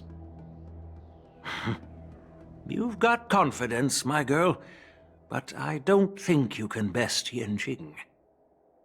I know you're all about swords, Miss Yunli. It's just a shame that it's the sword that ultimately chooses its rightful master. Yeah, and even if someone gets their hands on such a precious sword, it'll probably end up in someone else's. The outcome of our duel at the Alchemy Commission is still up in the air. Since you're interested, why don't you represent the Xianzhou Juming and challenge me in the ring? That's exactly what I had in mind. Nobody knows who's gonna come out on top. It could be me, could be someone else. It'll probably be me. But whatever happens, it won't be him. Not to be rude or anything, we've been watching their drama. I'm dying to find out who beats who. Quiet down. We have other guests here. I've prepared this sword to add some excitement to the ceremony, not to have you two squabble. It's not a good look for the Alliance. While you both seem confident that you'll win, you need to remember there can only be one winner and one loser in the ring, which could lead to hard feelings. Actually, I have an idea. We don't know who the winner will be, and it might not be either of you. But if you're eyeing that prize, you'll need to work together. I want you to take on an apprentice who will take part in the war dance and win at least one match. How does that make sense?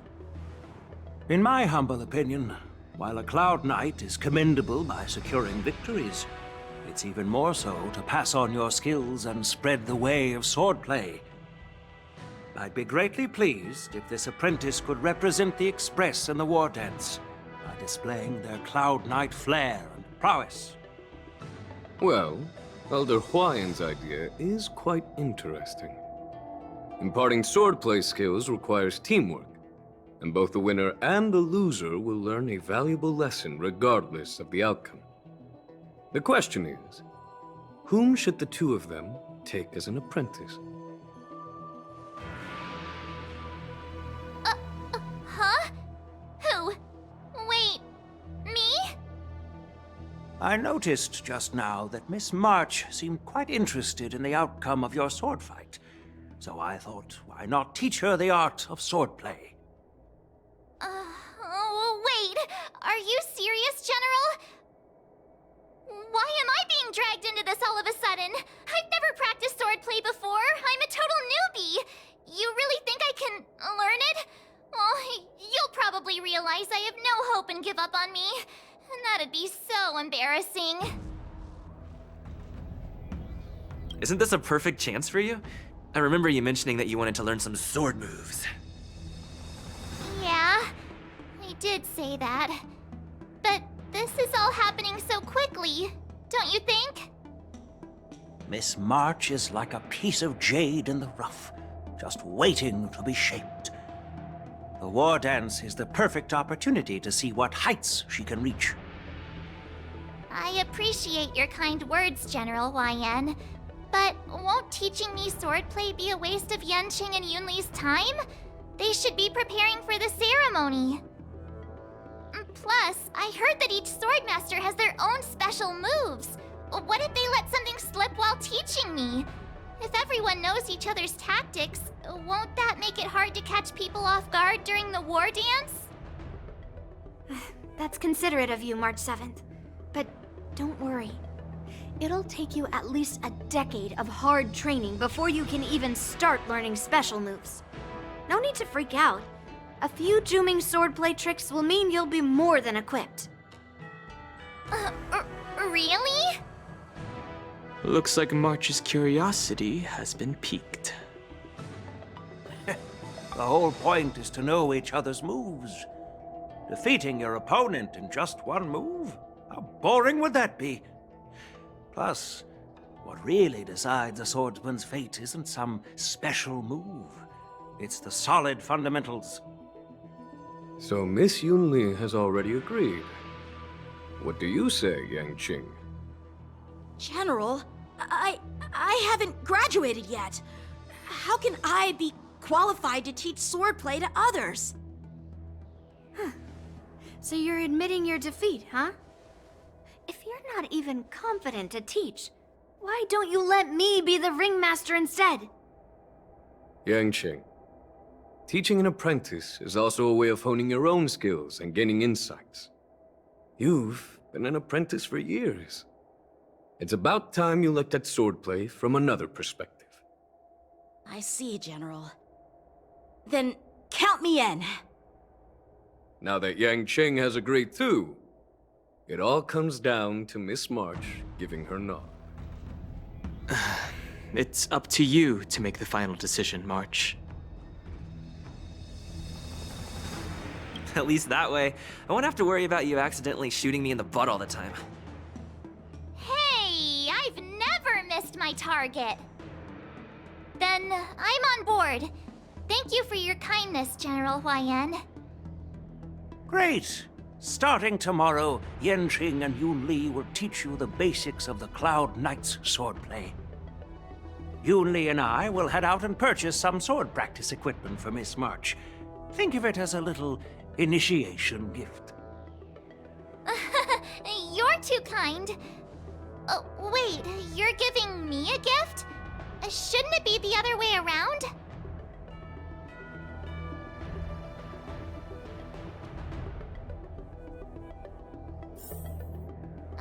General YN's gone. Wait, why does something feel off about what we talked about? I think we strayed off topic. How did things even get to this point? Yeah, I brought you here because the General said he had some important matters to discuss. But how in the world did Yun Li and I suddenly become Miss March's swordplay mentors? Because General Huayan wants us to stick around on the Luofu for some time. But from his point of view, we're no different from all the other tourists who may leave at any time. Since the crew's actions were mentioned in the Luofu's operations log were given to the Alliance, he probably wants to see firsthand if we're as capable as the report claims, or if we're just some made-up excuse to save face. And he wants to see it for himself during the war dance, which is why he even dragged Yun Li into this. What began as a simple contest between two sword masters has now evolved into you two collaborating to mentor March. Elder Huayan is still that tricky general who likes to give everyone a headache. my apologies. Truth be told, I invited all of you to the ceremony because I wished for you to act as my witnesses. Now, I apologize for not disclosing this information earlier. In the coming weeks, I'll also invite all of you to a meeting with General Fei Xiao, where you may need to answer her questions and clear up any doubts she might have. So please, be prepared for the meeting.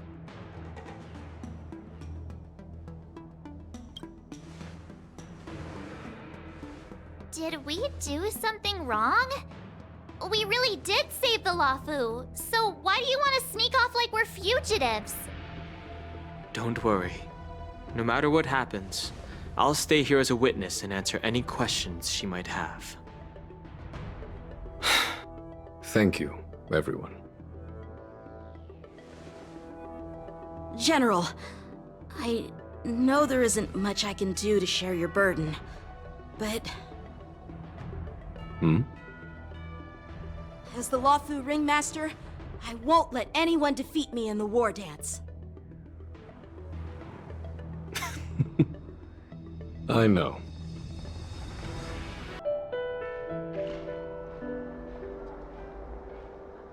The illustrious Merlin's Claw waiting for me?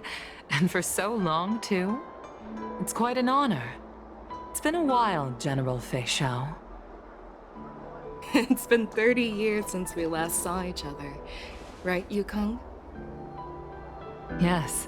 Back then, you were the vanguard of the Yao Qing's Verdant Knights, and I was a pilot of the Luofu's Rainbow Orbit fleet. Who would have thought that upon meeting again, you'd be a general, and I'd have given up flying? Really does feel like a lifetime ago. Well, I wouldn't say I haven't seen you in 30 years. After all, your great victories are announced through the Yellow Bell resonance system every day. So I'm well aware of your great feats. How's your health holding up? Still stable, I suppose. Do you still remember the medic who saved me in battle? That healer with the odd name and peculiar temperament. What was his name again? Was it Pichu? Or Kachio? Jiao Chou. He's been my retainer and personal healer, delegated by the Alchemy Commission from the Xianzhou Yao Qing. Over the years, he's dedicated himself to managing my condition. It's thanks to him that I'm still in good health today. Given my background, I'm happy to have made it this far. I'm relieved to know that you're safe and sound. Well then, since you and Elder Huayan are here, I imagine you must have received orders from the Marshal? As your friend, may I ask how the Alliance intends to punish the General of the Luofu? The Arbor's rebirth has frightened the Elders who lurk behind the scenes. They fear the resurgence of abominations, much like what happened 30 years ago.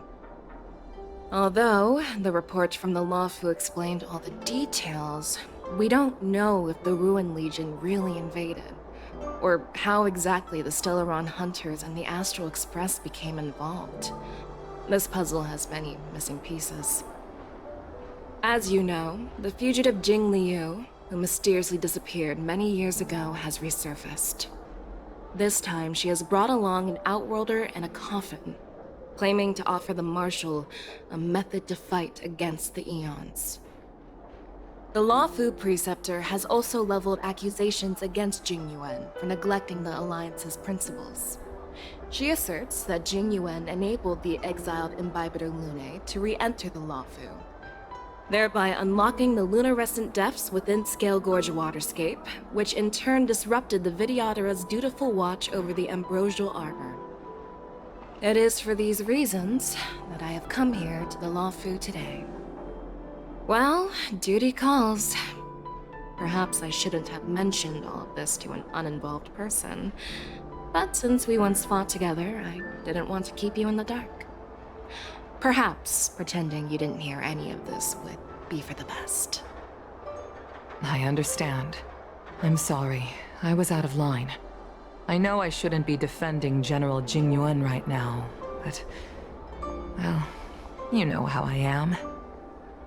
The Luofu has enjoyed centuries of stability since the end of the sedition of Imbibitor Lunae, much of which can be attributed to General Jing Yuan's masterful strategizing. Unfortunately, for long-life species, enduring through the ages always culminates in a failure that undoes all previous achievements, a moment that our adversaries relish. That's true. And that's why I'm also here for another purpose. To visit Hule. Hule? You mean that Hule? The Borisin warhead? The same Hule who has been imprisoned in the shackling prison for over 7 centuries? The nemesis of the Foxians who will never be forgiven and shall be imprisoned until the end of the cosmos. I can't quite remember the exact wording, but yes, the very same Hule. Usually, only emissaries from the Xianzhou Yaoqing Skyfaring Commission visit him once every century. Why do you have to visit him now, of all times? The Foxians and the Alliance made a pact to combat the abominations, aiming to achieve justice and free their kin. That werewolf monster is to be forever imprisoned in the dark recesses of the shackling prison, facing unending retribution. Given the situation on the Luofu, those on the Yaoqing are concerned about Hule's imprisonment. I'm afraid that the routine visit every century is no longer sufficient to ease their concerns. That's why I was sent here, to reassure them. It's all bad news. Well, not everything. There might be a silver lining. Oh, by the way, I found some clues about the thing you asked for. Tell me more. The Verdant Knights followed the route you mentioned and discovered the wreckage of the Whistling Flame ship. Unfortunately, there were no survivors and no cargo. However, someone had already been on the scene before we arrived. Our people? Or someone from the IPC? No, neither. Yukong, have you heard of a person named Ron May?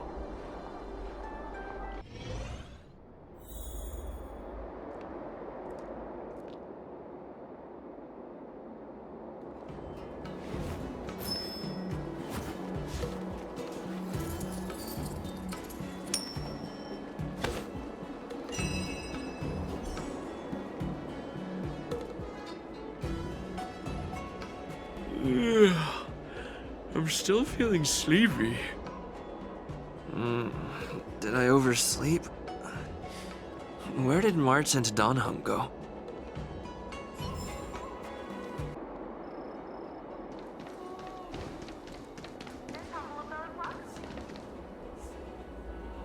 There you are.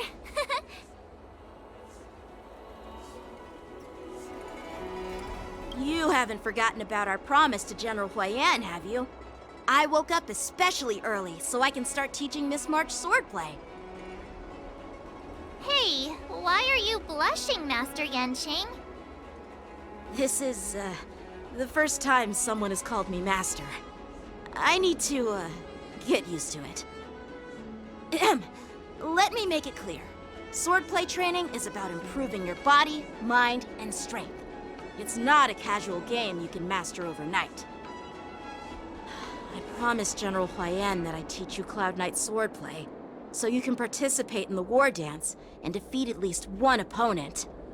I'll do my best, but if you break your master's rules... Is it too late for regrets? I'm already regretting my impulsive decision. Honestly, I'm not sure what I'll do either, because I've never been a teacher before. So, Miss March, please behave and don't skip classes. Or complain. You need to toughen up and train her properly, Master Yanqing. Don't go easy on her. You're so heartless. By the way, where's Yun Li? I've found a quiet spot in the back garden of the Palace of Astrum for our first lesson together.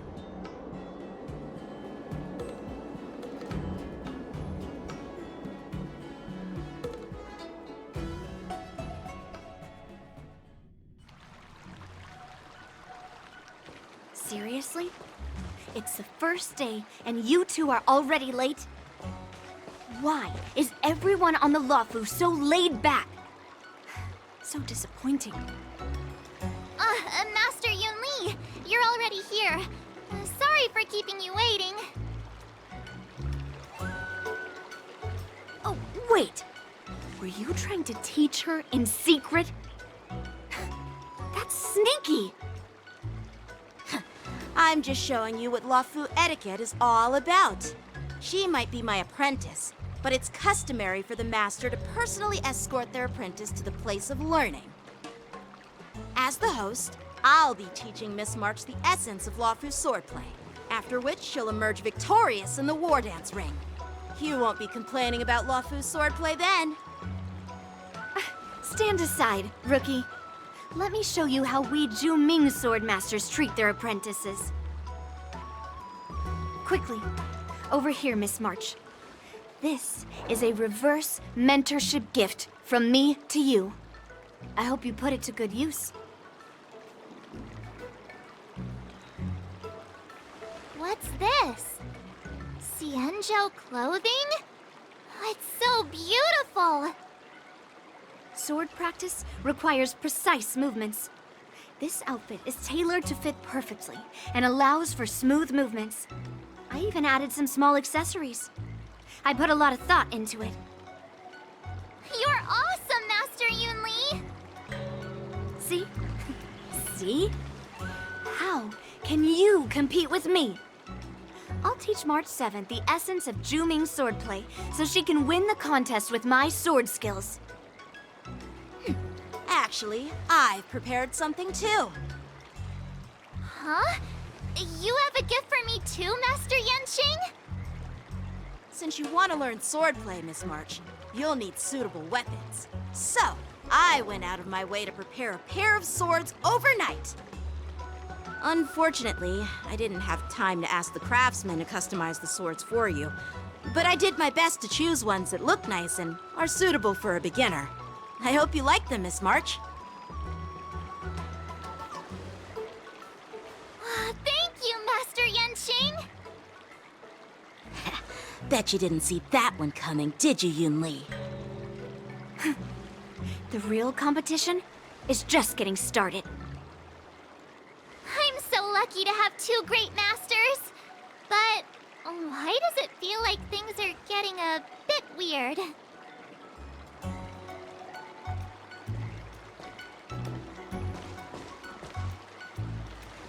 So what do you think, Masters? Does this outfit suit me? Perfect. I chose it carefully. It's perfect for beautiful young swordswomen like you and me. All right, let's get started with the training. The person next to me is a Cloud Knight instructor I've brought in. For your first lesson, try exchanging a couple of moves with him. Wait. We're having actual combat training for the first lesson? Isn't that a bit too intense? Well, I heard you have some experience with archery and martial arts. The first thing we're going to do is see just how strong your fundamentals are. Come on, step forward and strike with the sword in the most natural way you can think of. It's important for us to grasp your natural movements so we can decide where to start and what you need to learn. If you're ready, let's begin. Okay.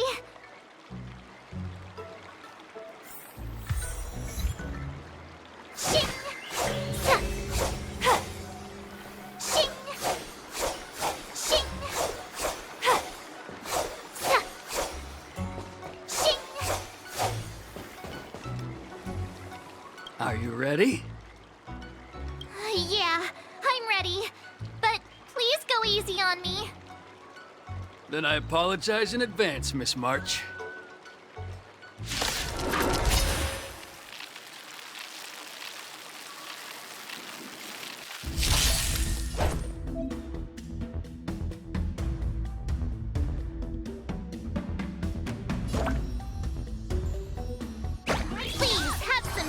Pay close attention, Miss March.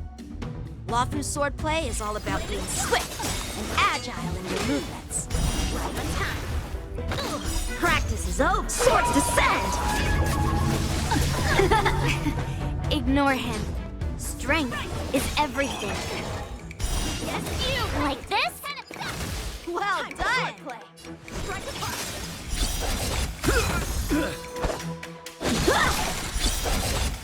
Oh, I get it! With a true hop, I'm starting to get the hang of it. You'll make good practice. Right on time. Time to show you what I can. Azure Dragon, White Tiger, less cards. What's this? What are you mumbling about? Isn't this sword technique? Shouldn't I be saying something cool? Stop! Melt! Descend to earth! Practice is over. Swords descend!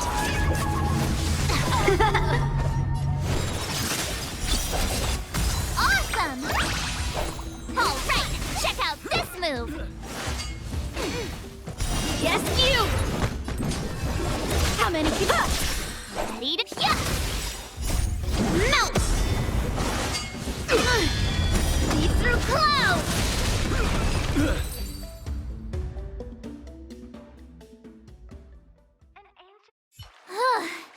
I didn't expect the first lesson to be so intense.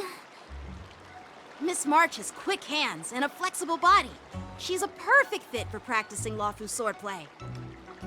However, she lacks strength, and her strikes were a bit unfocused. But don't worry, that's totally normal for beginners. Once she starts practicing Juming swordplay, she'll make heaps of progress. Given the situation, I believe Miss March should start by working on her strength. Seriously, do you actually know anything about swordplay, or what? I could ask you the same thing! Dual swords require agility, so what's more important than footwork? Instead of focusing on her strengths, we should address her weaknesses. The drawback of wielding two swords is not generating enough force. What good is being quick on your feet if you don't have strength? It's not like we're dancing here. Skilled sword masters know how to play to their strengths and work on their weaknesses. Start with what you're good at, then tackle your weaknesses. That's the right way to learn. You're quite the theorist, huh? Theorist? You claim to be able to talk to swords. So what does that make you? A lunatic? Hey, it's only my first lesson, and you're already arguing. Come on, calm down, masters. I'll have to improve both my footwork and strength anyway, so it doesn't matter which one comes first. But it does matter. Just listen to me, March 7th. Aww.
Dear Himeko, Mr. Yang, and Pom Pom, we're all good here on the Xianzhou Luofu, so no need to worry.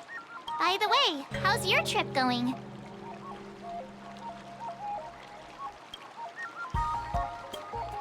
As for me, I've somehow become the apprentice to 2 Cloud Knight sword masters, and I've been honing my sword skills with their guidance. One of them is Yanqing, the boy we've all met before. The other is Yun Li, the granddaughter of General Huaiyan from the Xianzhou Juming. Both masters are super strict, giving me a real taste of how hard sword training can be. I tried to drag him into this, but he refused. Then I tried to rope Dan Heng in, but Master Yanqing wouldn't have it. Still, I didn't let the difficulty get to me. In just a few weeks, my sword skills have improved a lot. Both my masters think I have unique talents in swordplay, and are literally fighting each other to teach me their skills. Thanks to their guidance, I've actually made some progress. When I get back to the Express, I'll definitely show off my skills and impress you all. Looking forward to your reply. Yours, March 7th.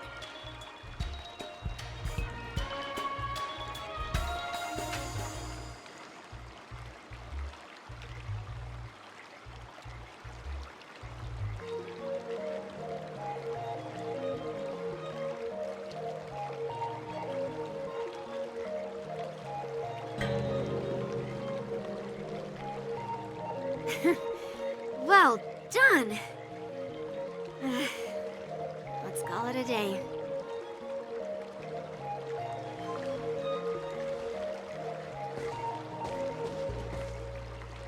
Miss March's sword skills are really coming along. She'll hold her own just fine in the war dance. Just you wait and see. I'll show off my skills in the ring and win a match. I'll make both of you proud. Can you believe it? March 7th has actually become a pretty decent swordmaster in such a short time. Now I understand why Grandpa always had a grin on his face while training me. Are you sure he wasn't laughing at you? Oh, shut up! It's all thanks to your amazing guidance, Masters. Miss March, you're really getting the hang of wielding dual swords. If you're keen on advancing, trying out different Xianzhou blades can improve your touch. Oh, let me see. Which sword is the most powerful? Single sword? Great sword? Or maybe a flying sword? There's no such thing as the most powerful sword. It's all about the skill of the swordmaster. Yanqing wields several flying swords, while I only wield one. But remember how I kicked his butt at the Alchemy Commission? First, you didn't kick my butt. Second, you'll never kick my butt. Third, how about we settle this right now and see who kicks whose butt? Yeah, I'm up for that. And if I kick your butt, you'll drop out of the war dance. Deal? Why are you two arguing again? I thought things had been improving between you lately. There was talk that the leading disciples of the Luofu and Juming generals were supposed to face off in the war dance, but for some reason, they suddenly teamed up to train an apprentice of their own. Turns out, the rumors are true.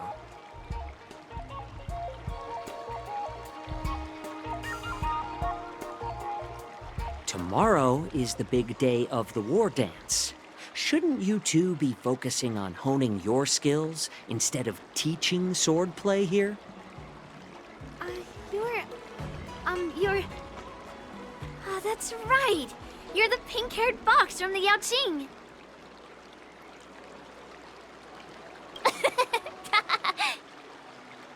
What are you laughing at?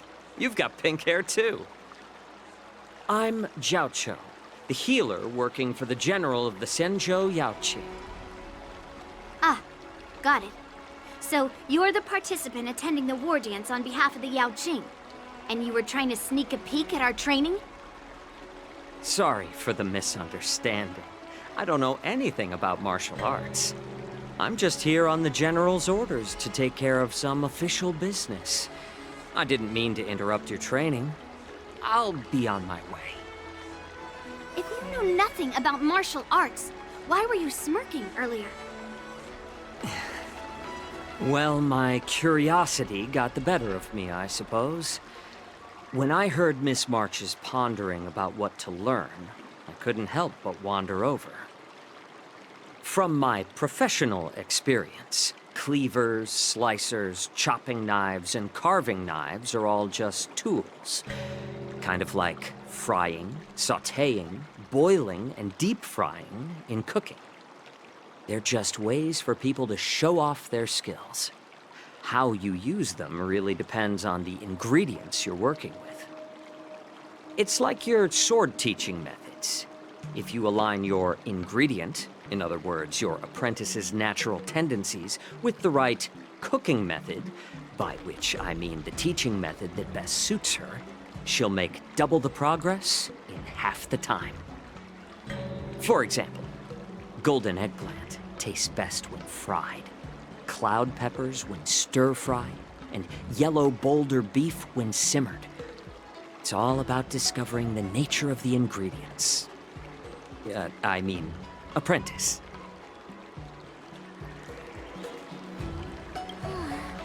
All this talk about food is making me hungry. Are you a healer? Why are you talking about food? Well, it's just a metaphor. The medicinal school I follow on the Zhenzhou Yaoqing is called the Ranja School, that specializes in food therapy. So it's only natural that I know a thing or two about cooking. So, you're the general's cook? I'm a healer. But anyway, a cook who isn't interested in health doesn't make for a good advisor. Fine. Call me a cook if you want. Seeing the way you're looking at me, it's obvious you think I'm just some feeble academic who likes to blabber on about martial arts. But, in reality, I know a thing or two about killing. After all, the art of healing inherently encompasses both life and death.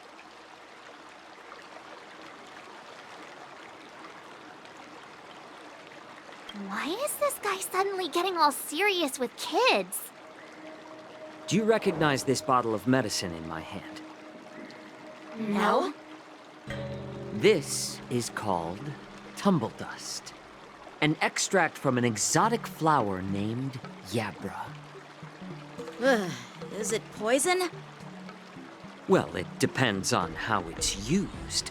With just one drop, it's able to numb a patient's body during surgery, making them painless throughout the entire process. However, increase the dose or the potency, and it'll slow the metabolism, making the blood thin and resulting in the loss of all senses. Even long-life species cannot escape its effects. This thing can save lives or take them.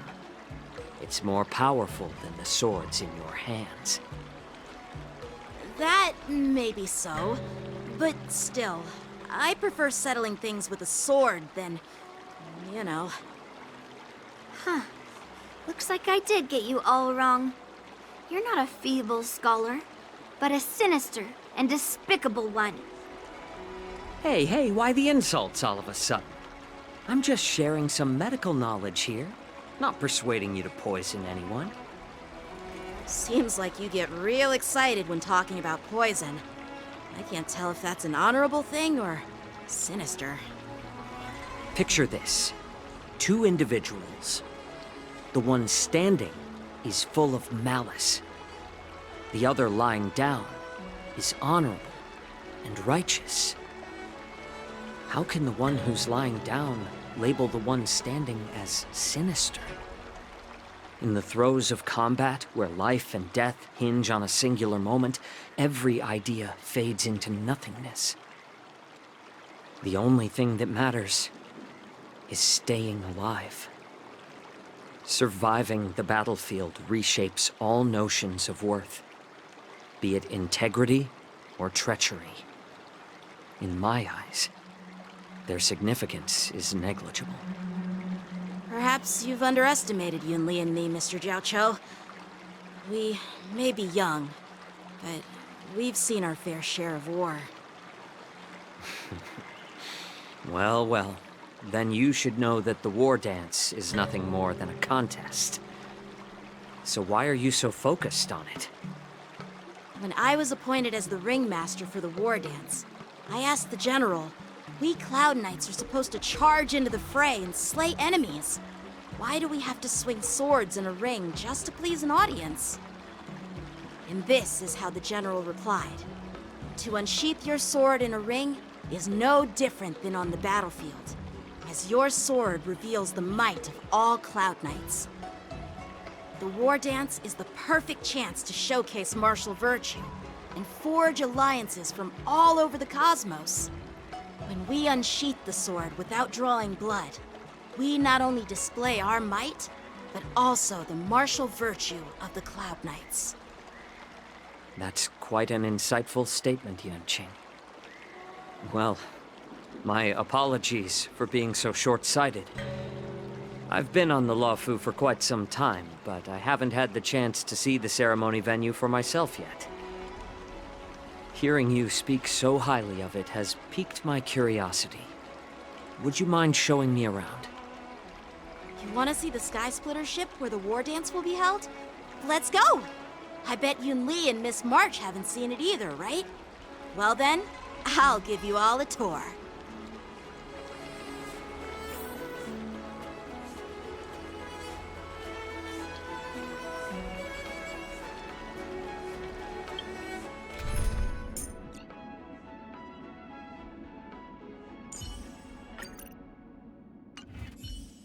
Let's go.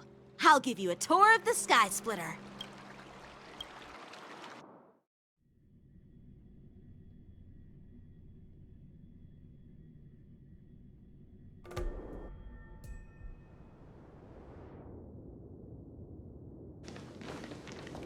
Looks like a lot of other visitors have also come to catch a glimpse of the Sky Splitter.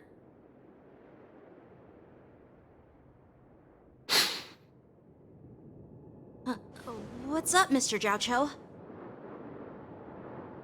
No, it's nothing.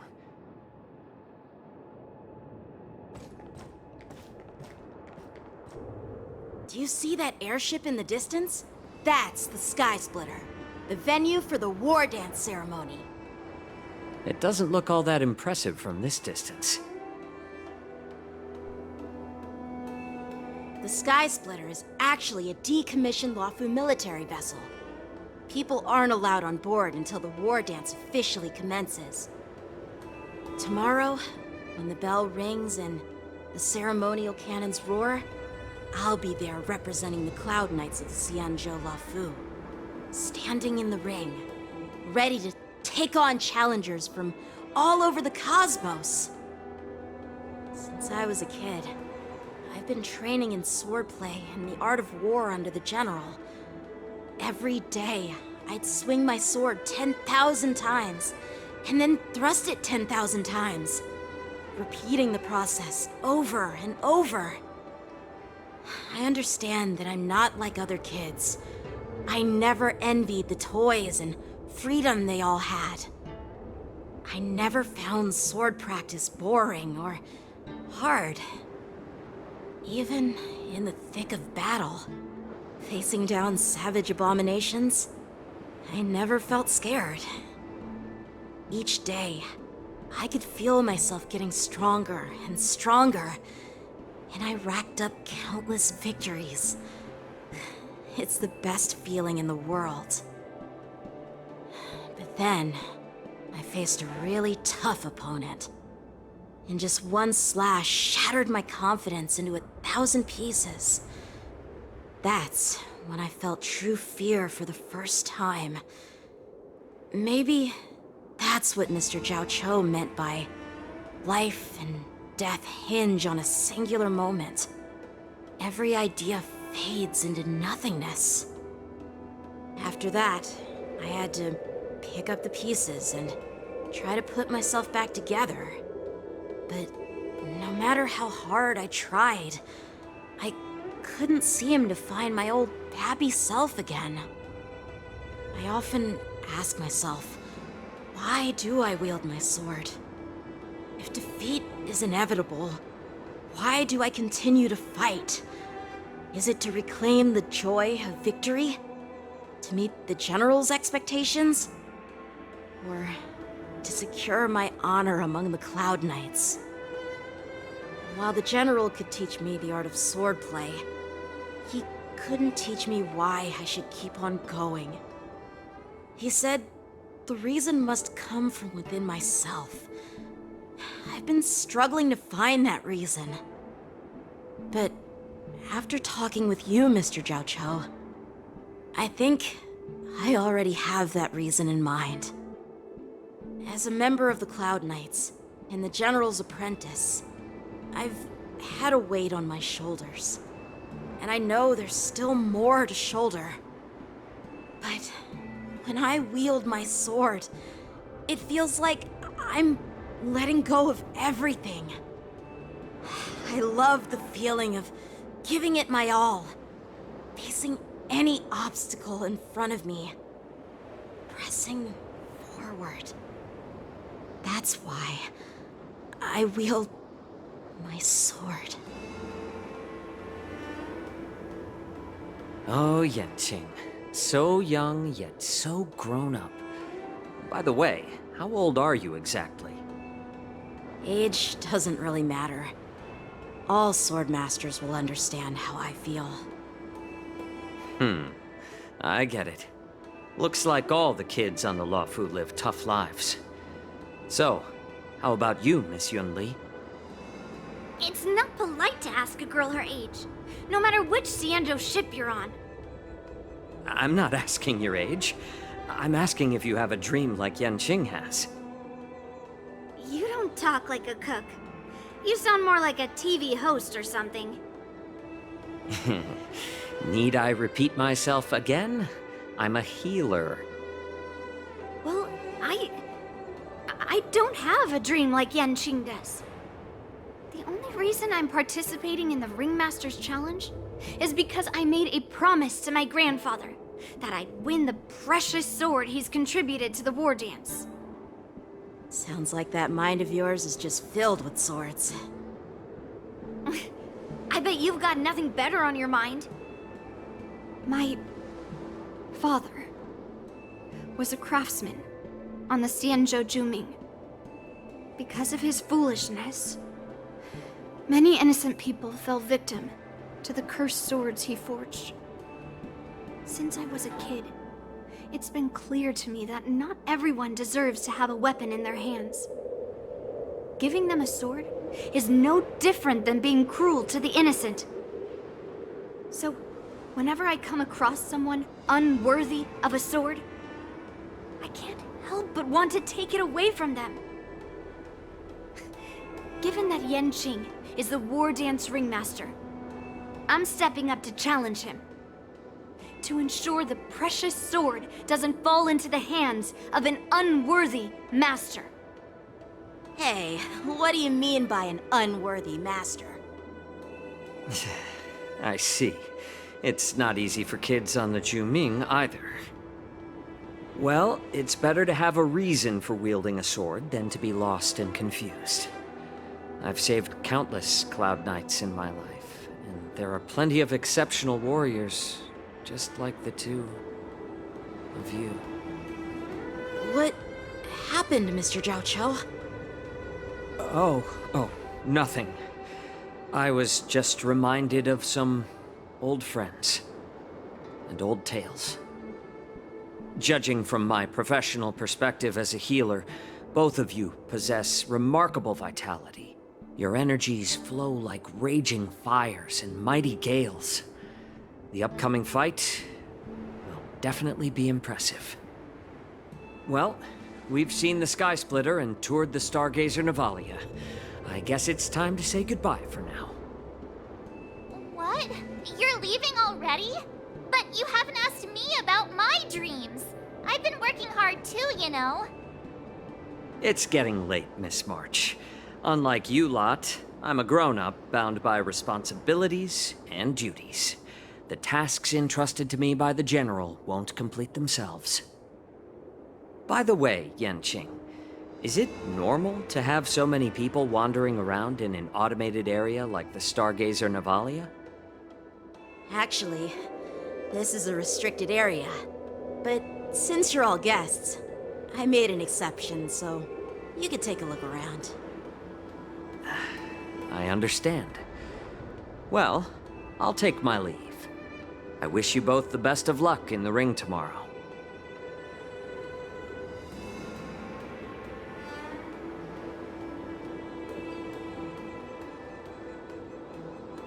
Seriously? I just spent so much time thinking about my dream that he didn't even ask me. Now that we're done with our tour of the Sky Splitter, shall we continue with our training? Why don't we take a day off? What?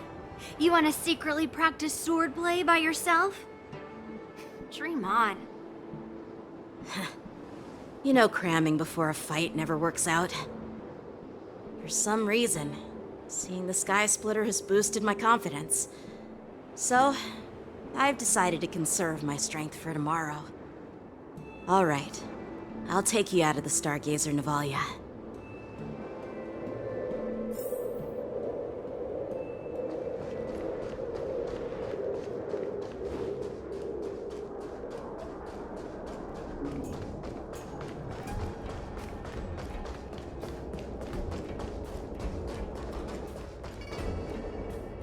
Oh, just shut up, Red Fang! This is not a beast ship. I need some time to take care of things. You willingly donned the skin of a lowly beast to join this mission, dedicating yourself to our glorious cause. And now you're telling me you can't handle it? Do you realize how many ships we need? I'm doing my best, all right? It takes time to figure all this out. When the guns go off tomorrow, all eyes will be on it. That'll be our only chance. How's that? Who's there?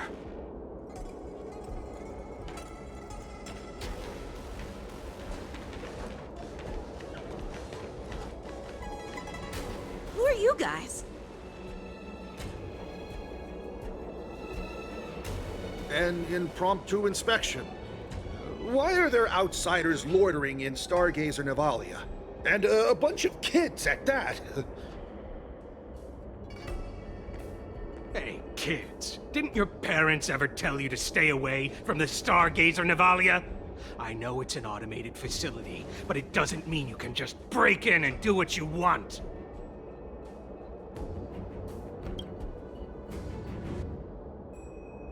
Sorry. I'll take the little ones away right now. Big sis! Let's go! I want to play in Everhunt Plains!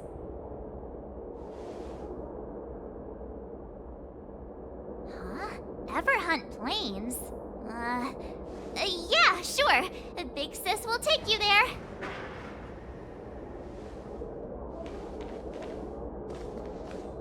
Shuha! You should have let me. Shh, the overhaul is done, and everything looks good. We should leave.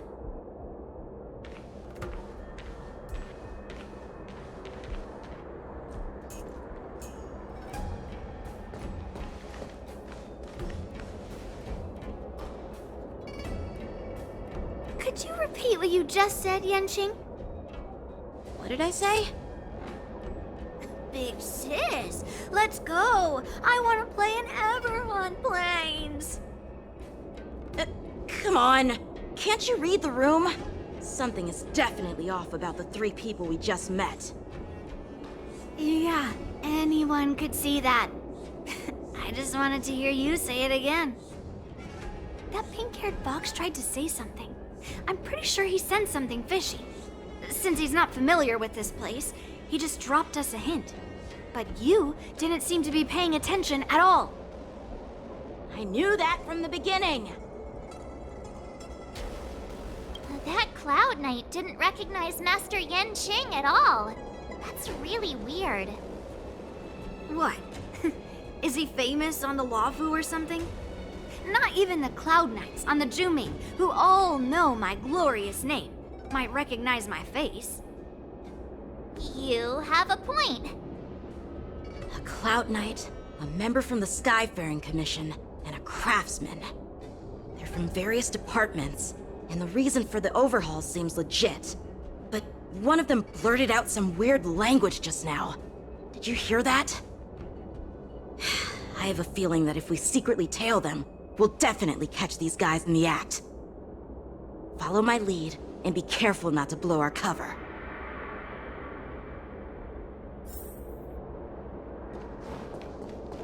Never mind who they are. Let's just film them.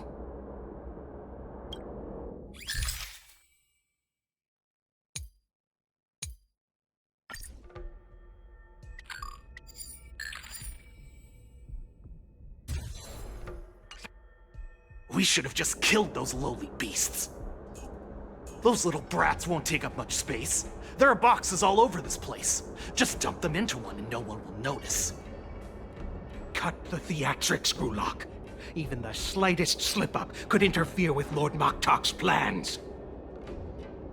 So where are we heading next? To check the freight skiffs. We've got a lot of preparations to do. Also, don't forget to take those crates with you. Weapons, supplies. We've got to be well prepared. Otherwise, we're screwed. So, are they smugglers? What exactly are they up to? I have no clue, but they seem to be moving those crates. I've got an idea. We can hide inside the crates and follow them.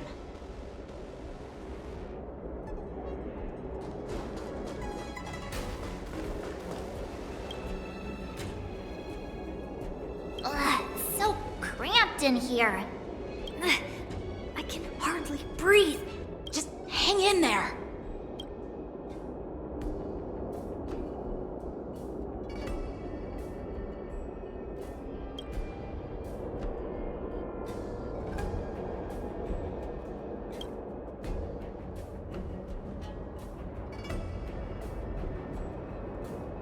Let's just put the cargo here for now, all right? Then we'll move on to inspect the ships. Lord Moktok said that as soon as we're done, we're to board the freight skiff and leave this place. Don't worry, I've changed the shipping schedule. You two, come with me. Is it just me? I keep smelling that stench of lowly beasts everywhere we go. Don't be so paranoid.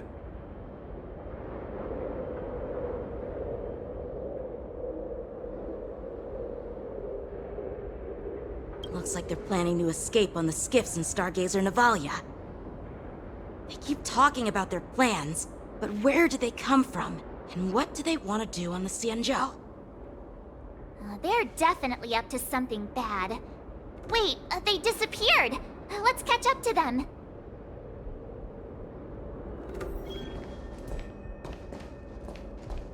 Tread softly. Breathe quietly. And make sure to keep an eye on— Watch out! They're on high alert!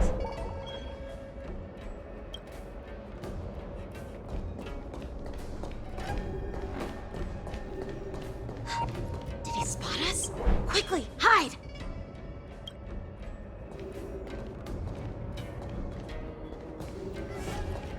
Watch out! They're on high alert!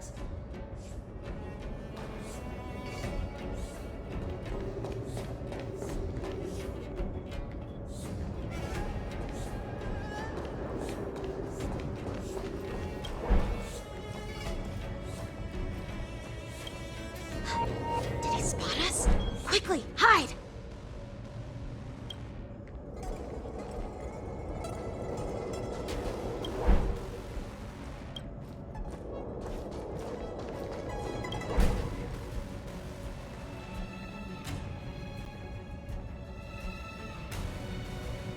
Don't be so paranoid.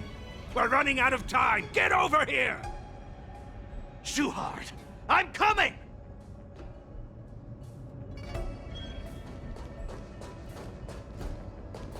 They're leaving. We should catch up to them. Quickly!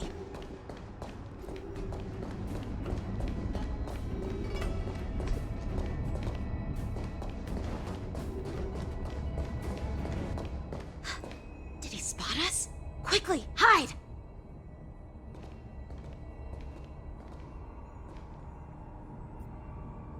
What are they up to? They're all wearing official uniforms, but I'm pretty sure they're not members of the Skyfaring Commission, the Artisanship Commission, or the Cloud Knights. This is way too suspicious. Never mind who they are. Let's just film them. That way, if they do anything bad, we'll have solid evidence against them.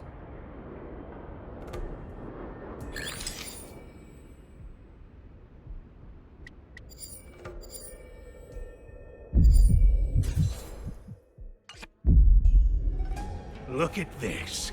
A freight star skiff with enough room to fit at least 20 of my men. I'll let the others know and have them prepare more star skiffs. Once we're past the checkpoint, there will be beast ships waiting for us.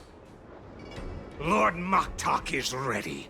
The revival of our ancient bloodline all hinges on this operation. What did he just say? Beast ships?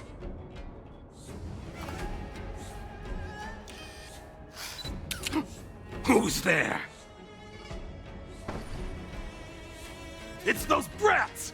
I told you to get rid of them, but you didn't listen, you idiot! Wipe them all out!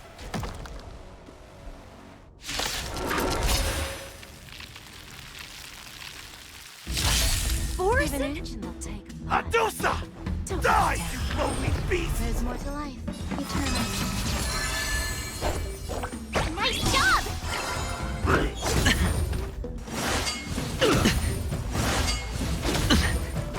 Stay away! You'll make good practice. Grace and elegance.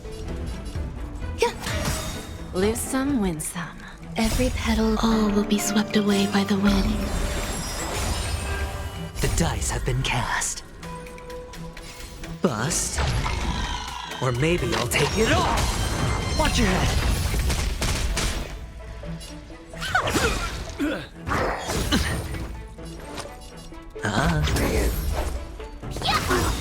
Time for a lesson.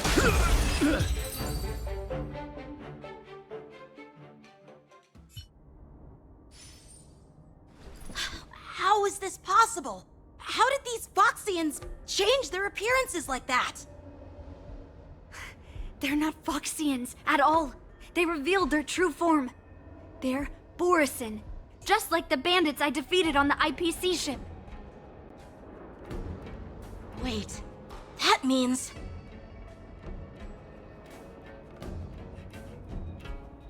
Well, how did the Borisin manage to infiltrate the Cienjo? It's not just a simple disguise of wearing our clothing and shaving their whiskers. They're somehow able to alter their appearance to be indistinguishable from Foxians. They even have official IDs for the Skyfaring Commission, the Artisanship Commission, and even the Cloud Knights? Let me check this fake Cloud Knight's tag. Maybe it'll give us some clues. Lujun, an officer of the Patrol Defense Squad? Wait! What's the matter? I encountered a patrol officer named Lujun before. It was a few weeks ago, when we were transporting the Borisin prisoners. If they can forge official identities and move around the Cienjo without raising suspicion... Oh no, this is bad. Even worse. If you find one cockroach on the Express, it usually means... There are more Borisin hiding on the Cienjo. I bet their plan is much bigger than just stealing information. We've got to report this to the Seat of Divine Foresight.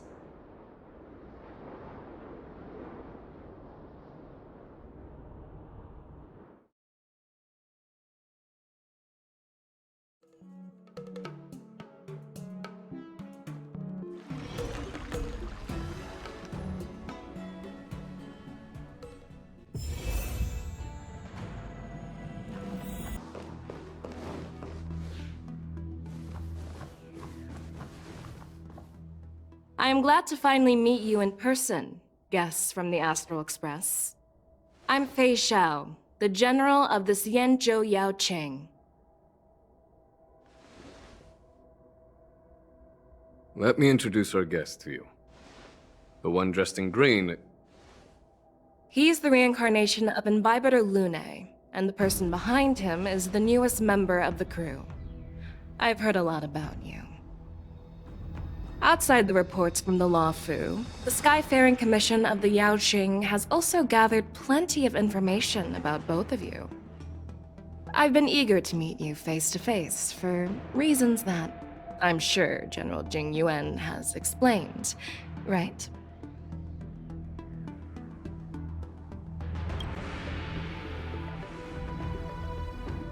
Straight to the point. I like it. According to General Jing Yuan's report, the Ruin Legion is to blame for the Ambrosial Arbor crisis, and all Arbiter Generals should pay attention to the Ruin Author's movements.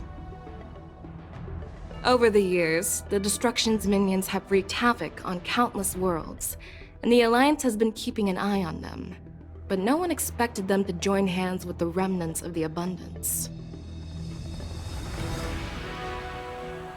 The damage caused by the Ambrosial Arbor crisis was far less severe than expected, which is good news for us. However, it was quite different from the Ruin Legion's usual style of destroying life wherever they go. While I trust the bravery of the Divine Foresight and the Nameless, I'm curious about some details missing from the report. I'd like to take this chance to have an exchange with both of you. Let me be clear, the questions I'll ask might not reflect my actual thoughts, so please don't take offense if any of my questions seem a bit harsh. Please go ahead, General. But keep in mind we can only answer based on what we know. And perhaps you already have the answers to your questions in your heart. You have a clever tongue. I like it. The Merlin's claw is quite articulate. Right now, her intentions are unknown, and Jing Yuan wants us to be honest. Maybe I'll just stick to the facts we know. Let's cut to the chase. Before the crisis struck, the Astral Express was guided here by a Stellaron hunter, a wanted felon, in an attempt to resolve the Stellaron crisis. However, everyone in the cosmos knows of the Stellaron hunter's reputation. So, why did you place so much trust in them? Could it be that some of you have a connection with them? Apart from the Luofu, there are many other worlds suffering from Stellaron corrosion. For example, Eurillo 6, the world that the Express stopped at before reaching the Luofu, was one of them. To the Express, Stellarons act as roadblocks on the Silver Rail and pose risks to the warping process. And that's why dealing with Stellaron issues is part of the duty of the Nameless. Ah, I've heard about those problems caused by Stellarons. The Express connects various worlds, so it makes sense for you to take care of this. The cosmos is a mess, and the Trailblazers are just doing their best to fix it. I understand. Let's move on to the next question. The report suggests that Don Shu, the master of the Disciples of Sanctus Medicus, colluded with the Lord Ravager and used the power of the Stellaron to resurrect the Ambrosial Arbor. But here's the thing. Don Shu was just a chief alchemist. Even if she colluded with our enemies and summoned the Stellaron, How did she manage to bypass the Videodora guards around the Ambrosial Arbor?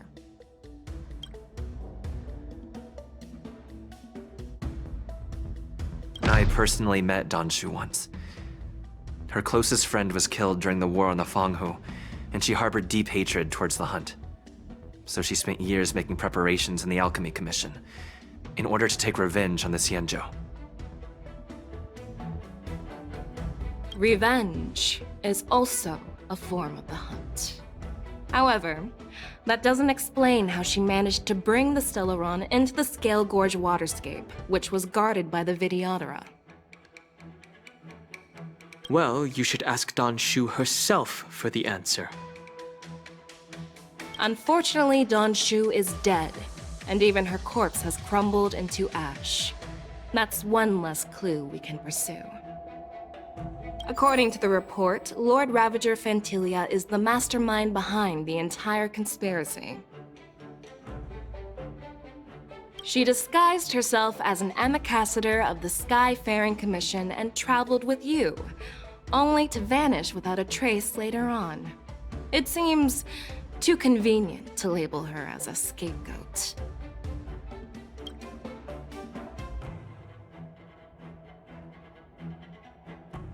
I'm not sure how to answer that question.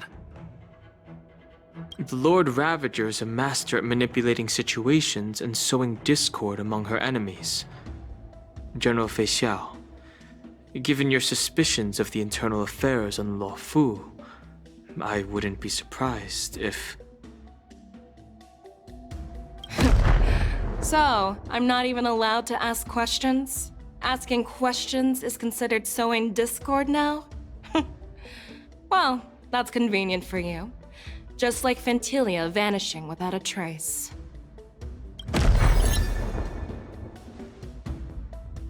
Oh. It seems that your answers have addressed all my questions. Generals, I am finished with my questioning. So, what do you think, General Fei Xiao? Have the doubts in the report been cleared up? The two nameless have been honest in their answers. Even though there are some tricky details, my intuition tells me there is nothing wrong. However, the 3 questions I posed earlier were not just for the nameless, but for you too, General Jing Yuan. First, the disciples of Sanctus Medicus grew uninterrupted on the Luofu, yet the 6 charioteers were not aware of it. That was a dereliction of duty.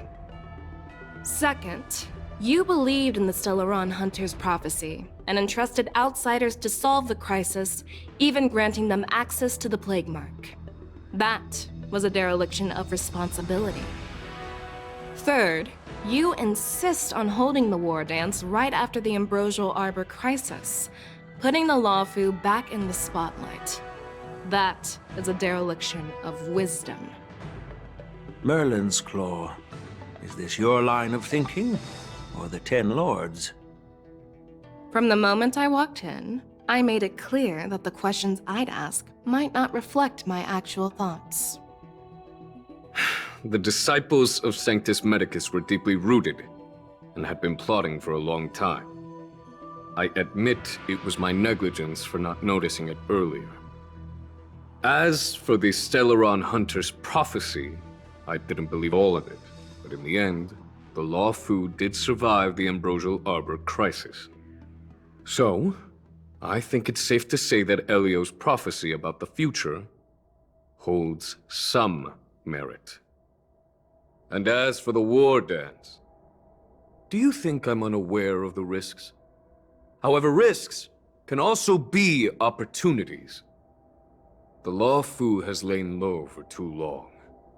I believe it's time to stir up the dregs hidden in the depths and wash them away once and for all. Just as I expected from our sophisticated divine foresight.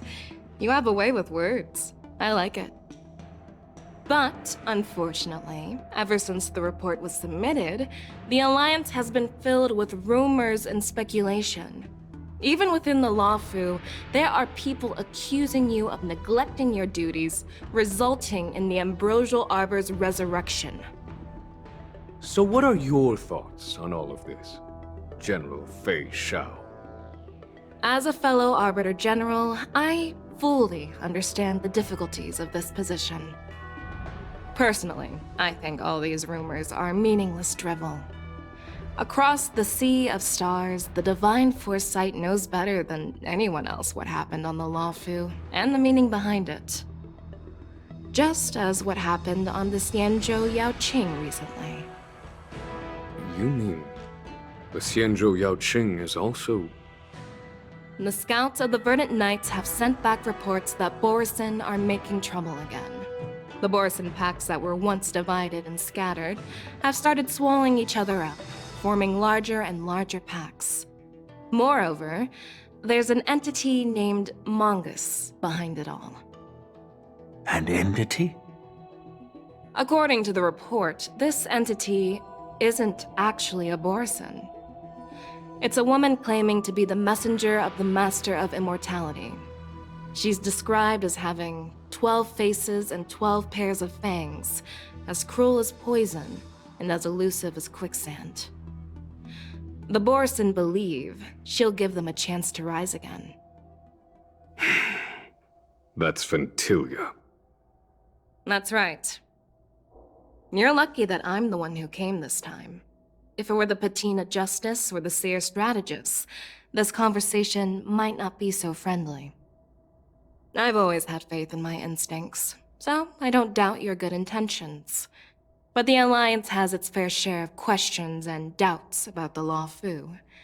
So, my plan is to come up with an acceptable answer to satisfy the Alliance. What's in this plan, General Fei Shao? General Jing Yuan, you already know what has to be done.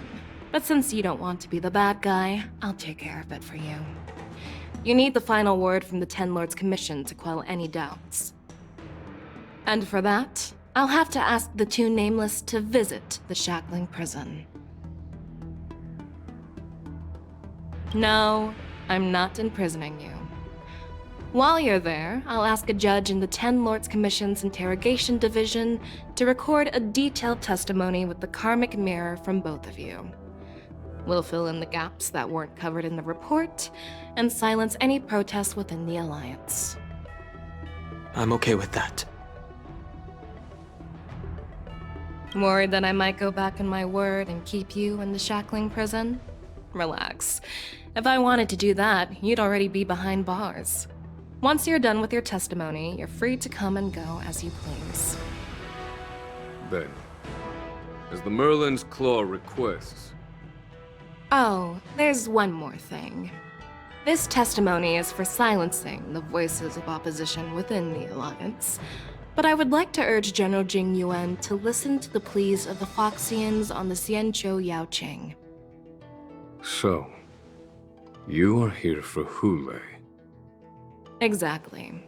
Hule is locked up in the Luofu's Shackling Prison. Since he is the Broodlord of the Borisin, I want to transfer him onto the Xianzhou Yaoqing and imprison him there. The recent movements of the Borisin suggest they're planning something big, so we must act preemptively. It makes sense to have the Foxians keep an eye on their arch-nemesis.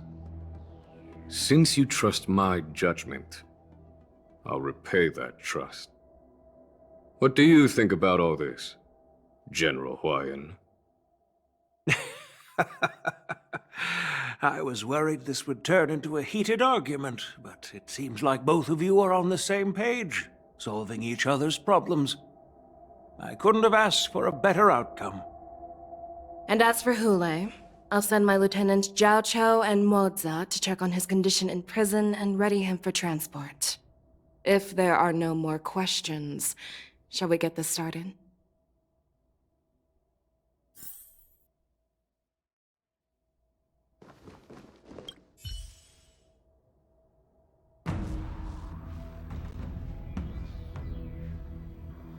Do you actually believe in the Stellaron Hunter's prophecy? The Xianzhou's matrix of prescience can also predict the future. Do you believe in its prophecies? I understand. While words can be deceiving, your gaze, your breathing, and your scent, they reveal more than your words do. I trust my intuition more than any words. Well, I'm glad we managed to talk this out.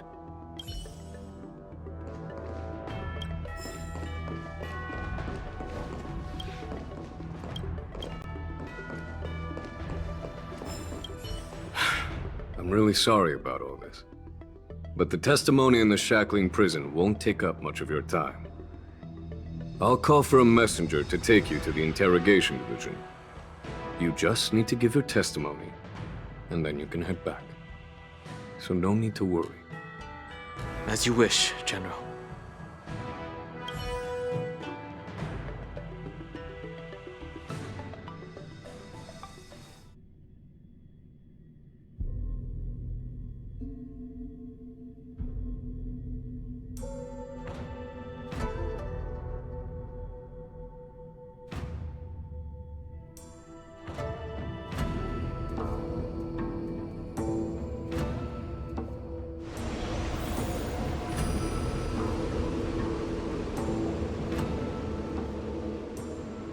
As General Jing Yuan requested, everything is prepared for your arrival, and I am here to receive you.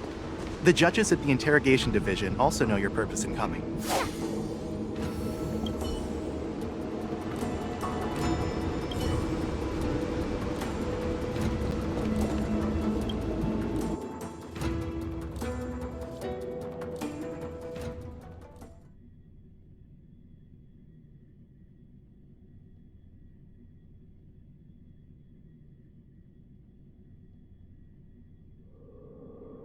The shackling prison. I didn't expect to be back here after all these years. Dan Heng. Don't worry about me. If you're ready, I'll open the gate for you. Well, technically, the shackling prison is spread out across multiple delves, and the ancient sea is just where they overlap. Please, come on in, dear guests.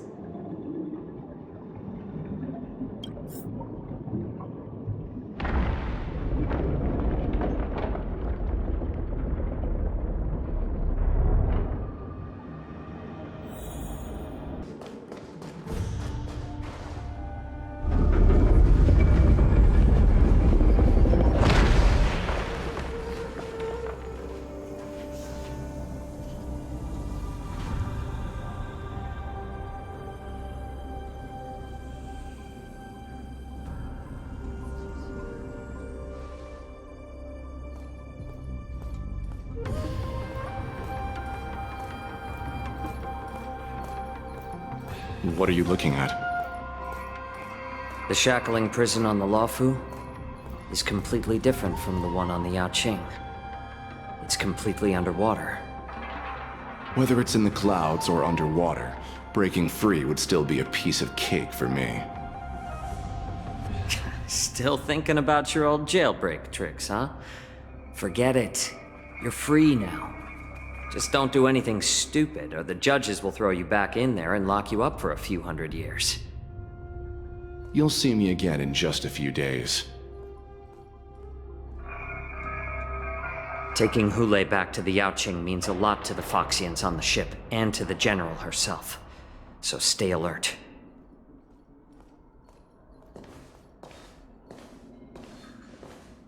Guests, my name is Shui Yi, and I'm here on orders from the Incarceration Division of the Ten Lords Commission. We're Jiao Chou and Moza. General Fei Xiao sent us to extradite the Borisin criminal Hule to the Yaoqing.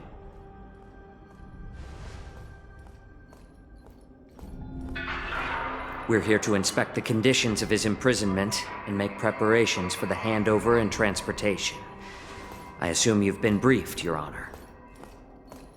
Your visit request has been approved. I'll be your guide for this trip.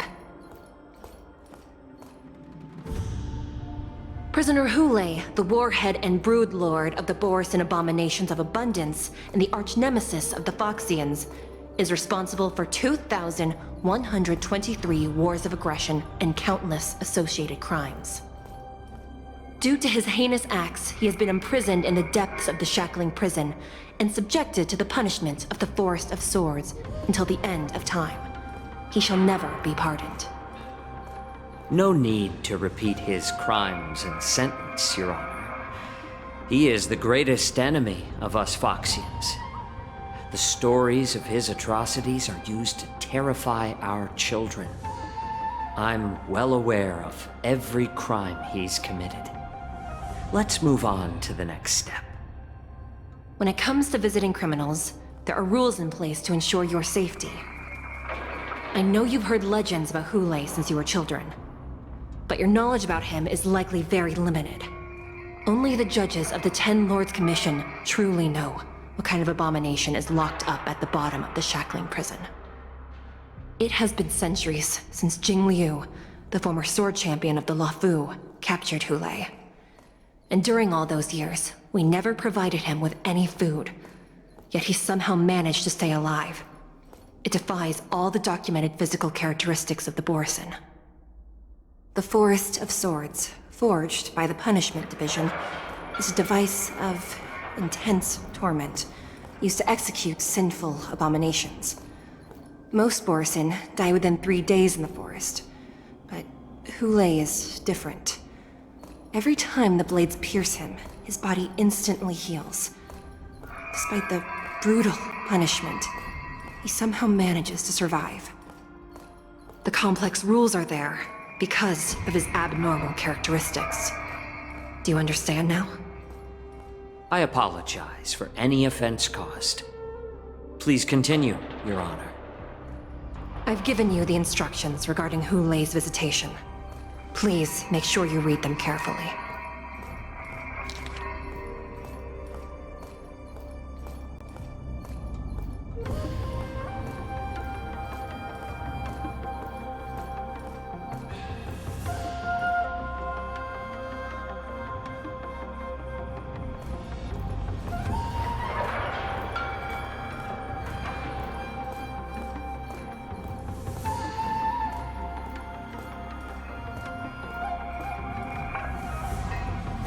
And please, take this pellet before proceeding.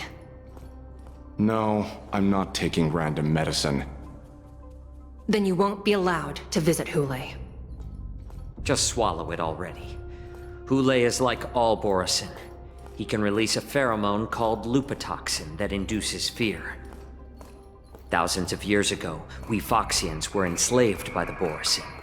Not because we were naturally weaker, but because of their lupatoxin. This pill is for our own mental well-being. I understand. I knew you were a reasonable person. Now that we've taken the medicine, let's proceed.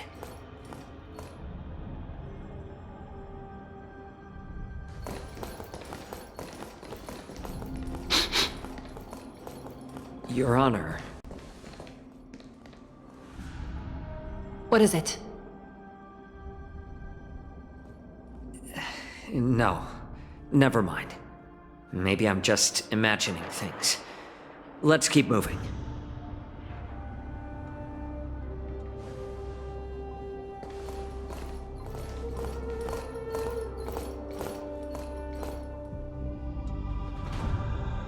Here we are. Her Honor hasn't arrived yet. Please wait a moment.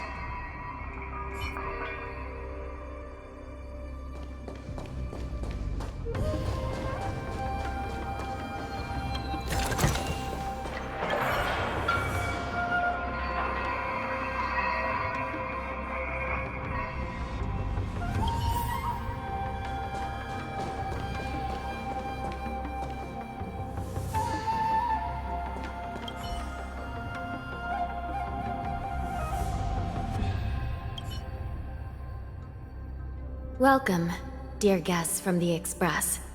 Judge Hanya of the Interrogation Division. We've met before.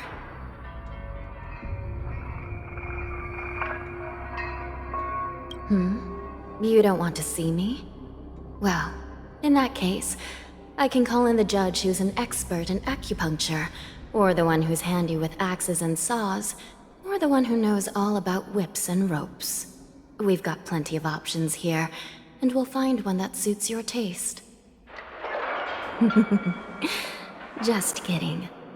We judges work in shifts, and it just happens to be my shift. Maybe we're destined to cross paths. Please allow me to express my gratitude to you again for subduing the demons in the Fixtral Garden. Looks like while March 7th and I were clueless, you already made many friends on the Xianzhou Luofu. Even though you and I have met before, we can't show any favoritism under the 10 Lords. So, please do as I command as we head to Scrivener Hall and beyond. Don't do anything without my permission. This is not a place for ordinary mortals. You and Mr. Danheng, please come with me. Please lead the way, Your Honor. Please let me activate the mechanism before we all move forward. And please, watch your steps.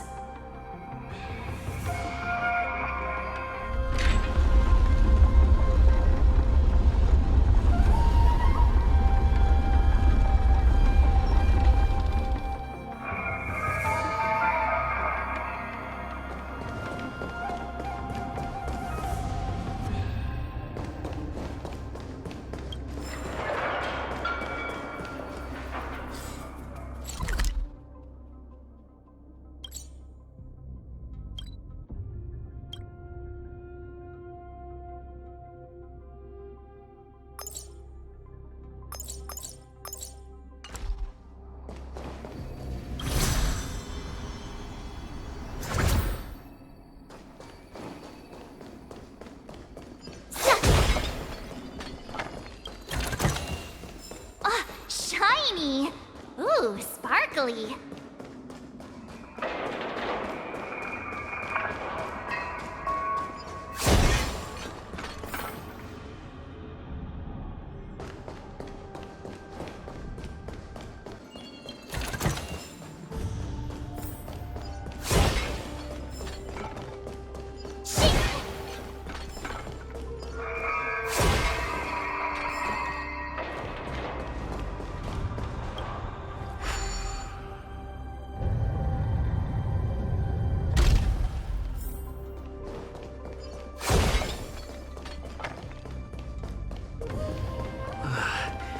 Freezing.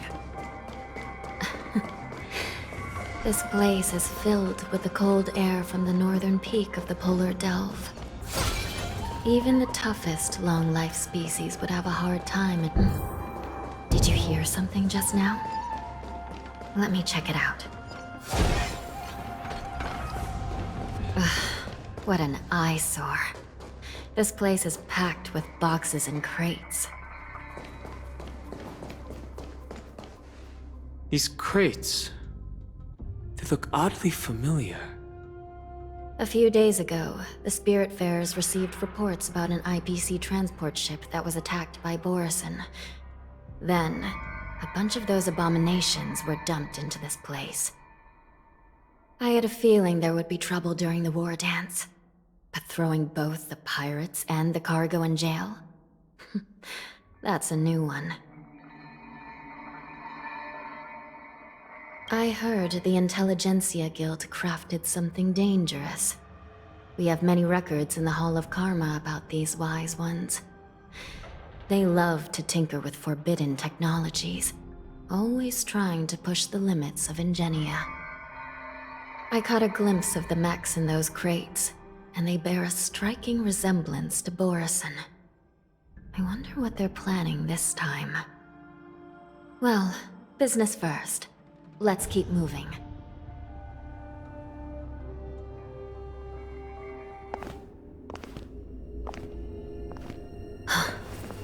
Strange. I don't remember checking the containment facilities a second time.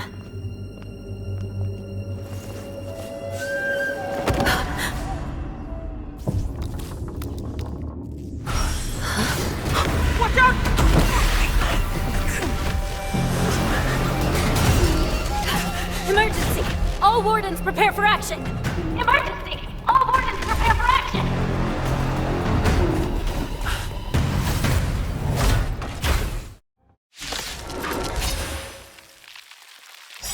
What's happening here? Why are these things moving on their own? Something is wrong.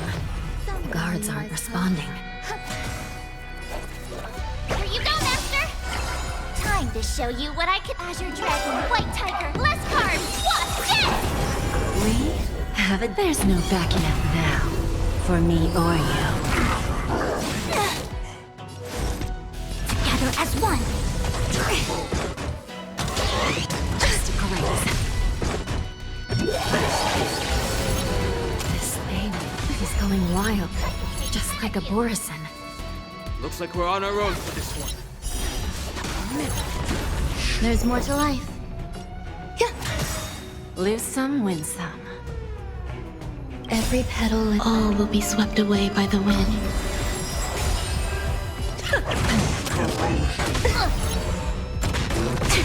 Just a graze. All things in the human creations!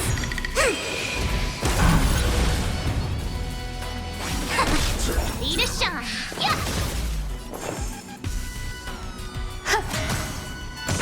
Enjoying yourself? Yin and yang!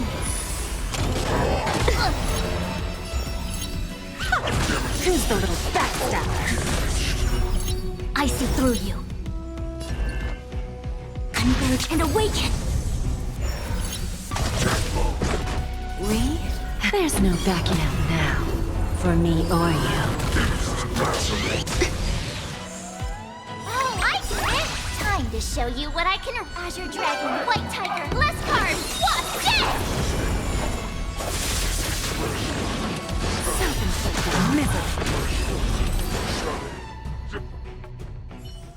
But how is this even possible? The Spiritfarers follow the protocols, cutting off power to the mechs and sealing the crates.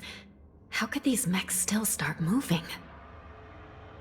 It's just like what happened in the Artisanship Commission before. These goods went haywire and attacked everyone in sight. The Alchemy Commission members examined them and found some unusual structures within. These things showing up in the shackling prison can only mean one thing. A prison break. And whoever delivered these goods clearly wanted them to go through the Xianzhou's strict inspection process to show the Skyfaring Commission and Cloud Knights how dangerous they were. They wanted these mechs to end up right here, in the shackling prison. If these things already started taking action while nobody was paying attention, then the whole prison is in trouble, I'm afraid. And to make things worse, another group of visitors just entered the depths of the shackling prison, the messengers from the Xianzhou Yaoqing. And the prisoner they came to visit might be the target whom these wolf-shaped mechs were delivered here for. If that vicious beast manages to break free, it will be a catastrophe for the Xianzhou Luofu.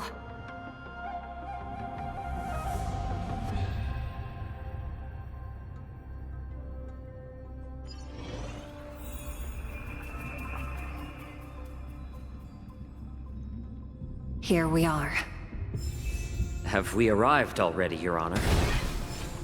Shouldn't there be a cage here? The most notorious felons are locked away in the solitary delves, deep down in the prison. Those delves can't be opened without proper authorization. The blue bird paves the path, and the Stygian lanterns illuminate it. Help me light up these lanterns, and the way to the bottom of the shackling prison will reveal itself.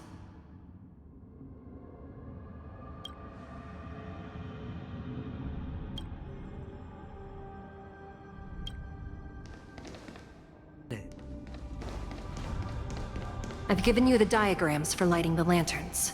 Please take a look.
The path is open. Once we descend to the bottom of the prison, please do not do anything reckless.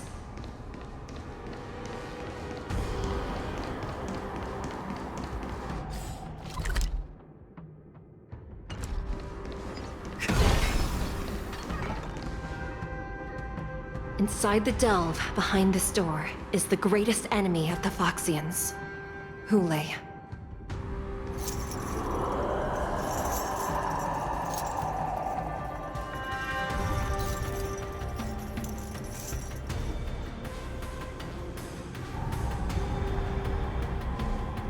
According to custom, envoys from the Yao Qing visit the Xianzhou Luofu once every century to check on this abomination's imprisonment and condition.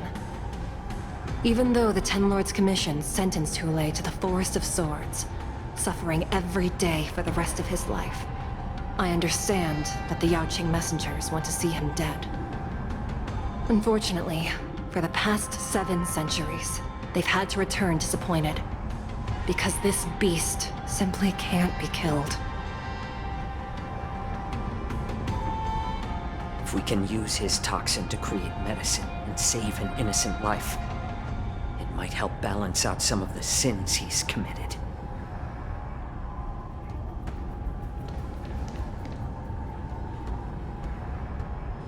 Could you be the key to a cure for the General, Hule?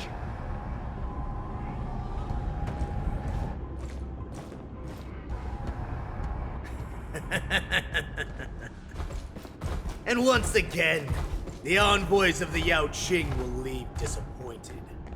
However, I won't say the same for me and my brothers. Who's there? I'm just a humble counselor of the Rhino Hound Pack. You can call me Mock Talk. Wardens, intruders on the lowest level! Send reinforcements! Nobody will hear you here, at the bottom of the shackling prison. Thank you for opening up the prison for us, Your Honor. We'll take it from here. No wonder I kept smelling that familiar stench. So it wasn't just my imagination. Do your thing, Moza. We mustn't let these abominations get any closer!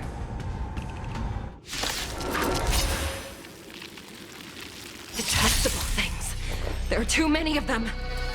Once we were inside the shackled prison, we found soldiers available to us everywhere. No dirty tricks, you fool! Watch your head! Every petal, all will be swept away by the wind. More season. I hit the mark.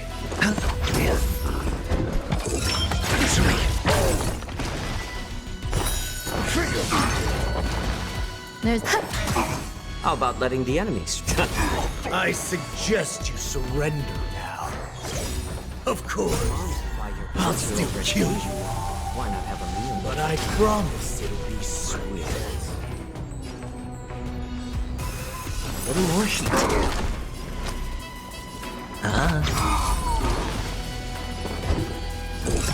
Just 0 points. Some value, I suppose. Waiting means change. How presumptuous! Die now! Leave if you can, Moza. It's not time yet.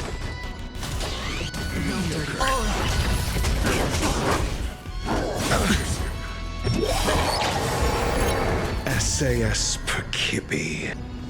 Knowledge, the measure of truth and falsehood. More season. I'm honored by, since you're already here, why not have a meal before the hunger? 0 points. Watch your head! Got the defense. Answer me.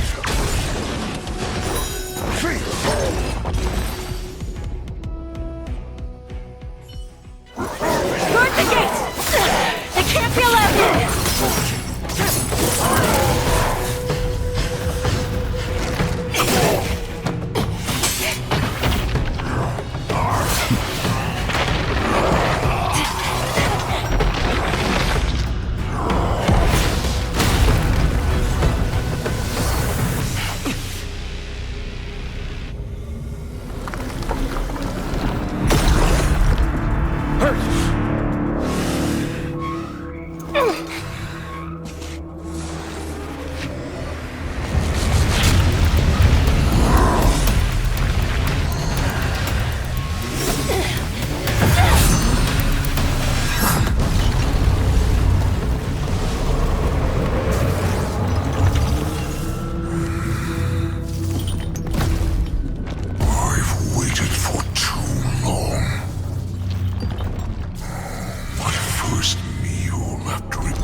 blood of my fellow kindred.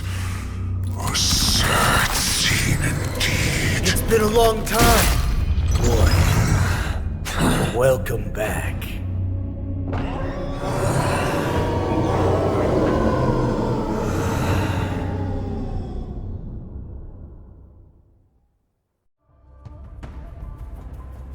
How many times has the old verdant home spun around since our last hunt? Duran's whelp, tell me your name! Oh, great Hule, nemesis of the Foxians, and the hunter of all beings. I'm Moktok, a humble counselor of the Rhino Hound Pack. I am only one insignificant heir spawned from your bloodline. It's been at least 7 centuries since you led our pack through the hunting grounds of the stars. I'm thrilled to see that you are as cunning and skillful as ever. 7 centuries. 7 centuries have passed. But why have Duran's whelps grown to look like this? Tell me, Moktok, why have you grown to resemble our most despicable slaves and enemies, the Foxians? I've been commanded to release you from this cursed prison. It is Senjaya's will. That's why I had to take a magic pill, don the skin of a lowly beast, and play along with their hypocrisy. Since you have an escape plan, tell me, what's our next move to get off of this ridiculously large ship? My brothers and I will lock down this prison, trapping the prison guards inside. This will buy us some time. The rest of my crew, who are undercover like me, will secure the vessels for our escape. According to the plan, we only have a tight 2-hour window to get out of here. Originally, I intended to carry out the plan tomorrow, but they're planning to transfer you to the Xianzhou Yaoqing now. So I seized this opportunity to set you free. What a reckless plan, you idiot! Even if we manage to get the ships, our chances of escaping are slimmer than a Foxian slipping through my claws! But we have no other choice. The angel serving under the Master of Immortality sent me with a message. Only your return will end the prolonged divisions among the Borisin. Every one of my crew is ready to lay down their lives if it means setting you free.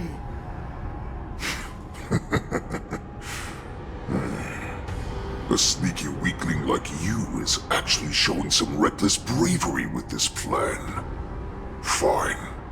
You'll get what you want. And all of Duran's whelps will too. Well then, my lord. We should leave now. Before we go, give me one of those magic pills. My lord, you seriously want to don the skin of a lowly beast? That would be a disgrace to your greatness, my lord. You idiot. Greatness means nothing without freedom.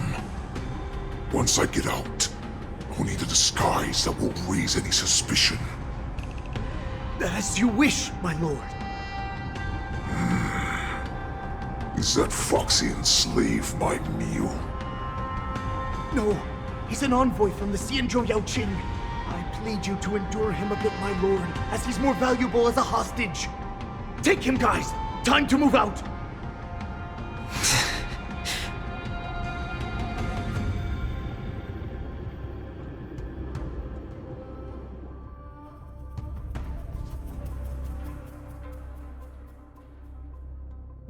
Madam Hanya, the wardens in all areas are regrouping.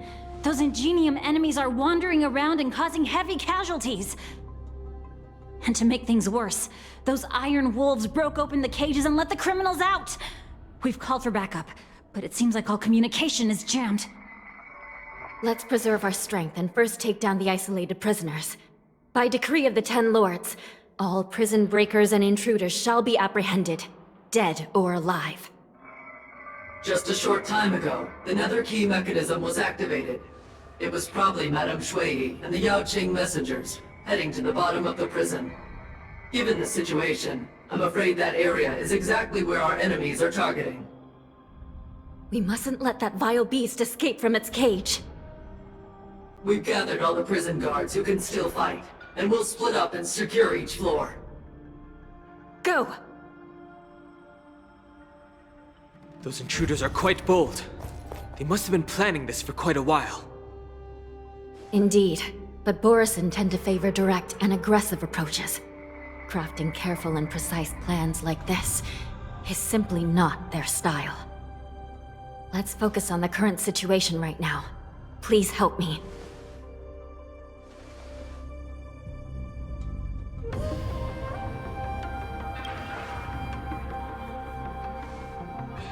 What's the fastest way to the bottom of this prison, Miss Hanya? If we don't get there quickly, we'll soon be outnumbered by all the enemies inside. We'll have to bend the rules. Please, follow me. Prisoners must remain in place and obey the By decree of the Ten Lords, all prison breakers and intruders shall be apprehended, dead or alive. Yes, ma'am!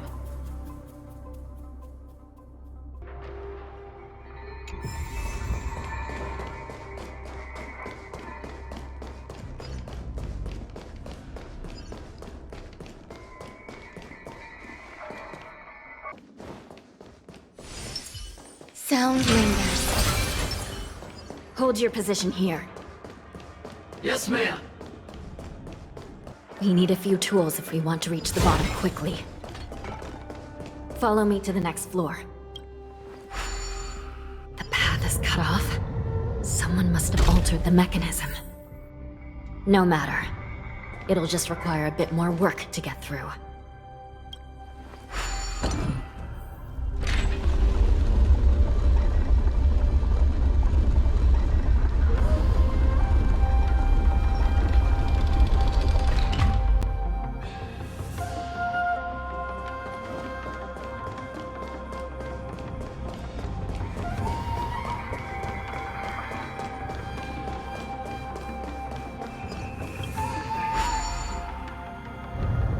Some Spiritfarers occasionally use ingenia from the Artisanship Commission to navigate the treacherous terrain here. Normally, using devices like the shifting screen is strictly forbidden, as they could help prisoners escape.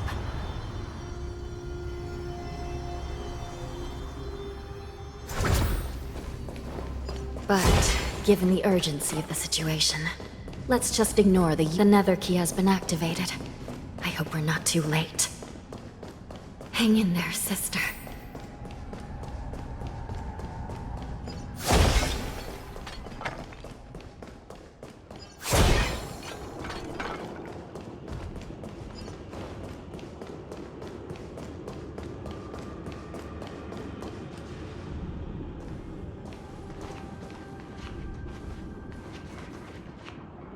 Looks like there was a fierce battle here not long ago.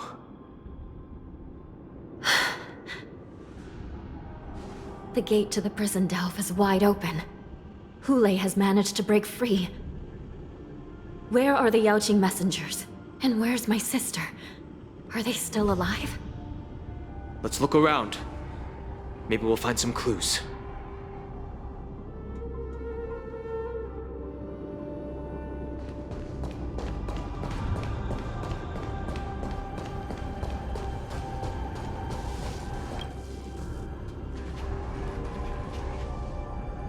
Xue is here.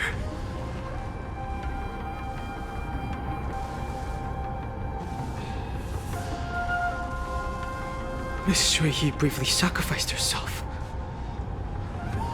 My condolences, Miss Hanya.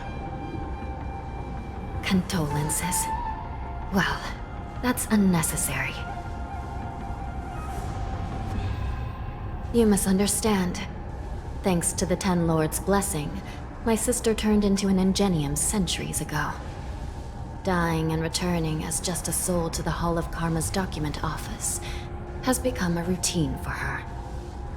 While I'm not keen on seeing her throw away her body like it's some replaceable part, but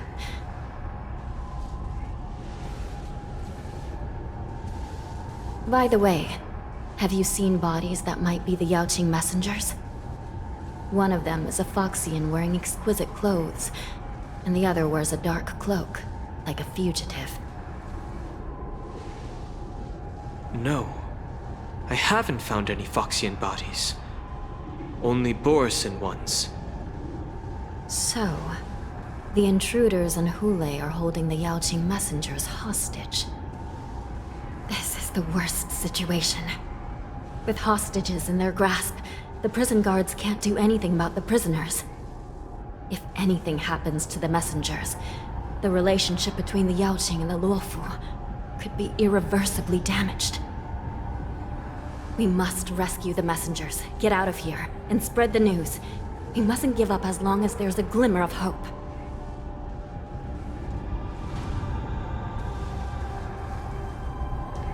What have you found, Miss Hanya?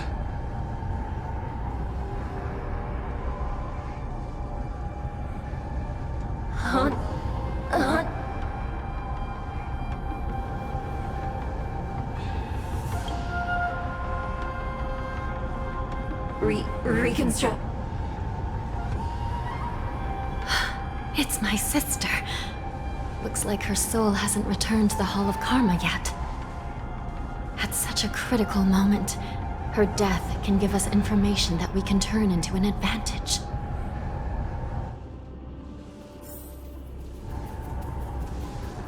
Let me see. The damage isn't too bad. If I can fix it up, my sister will have a temporary body.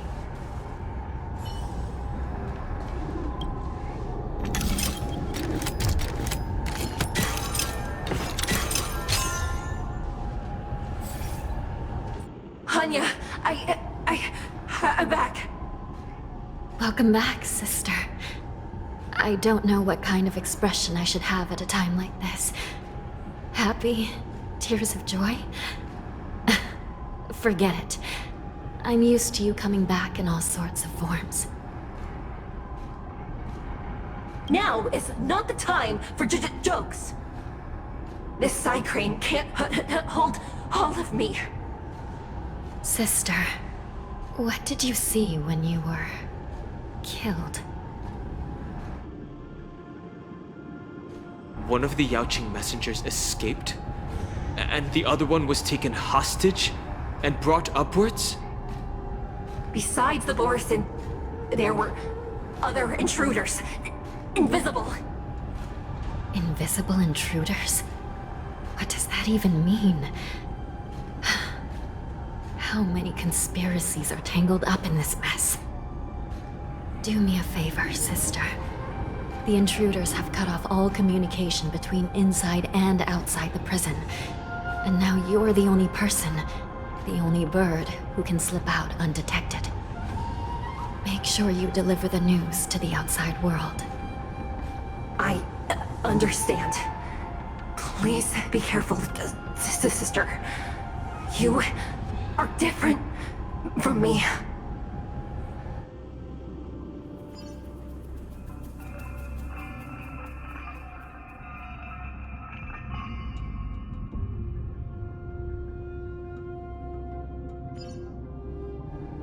Time is running out, Miss Hanya. If we keep delaying, those Borisin will escape from the prison. All right. If we happen to come across that Yaoqing messenger who got away... No. Stopping Hule should probably be our top priority.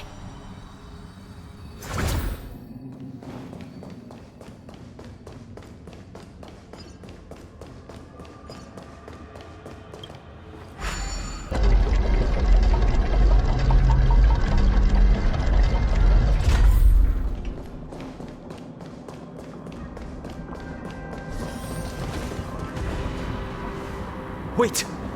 Something feels off. Something's approaching us. The invisible intruders? Watch your back! These abominations aren't prisoners from this prison. Every petal and all will be swept away by the wind.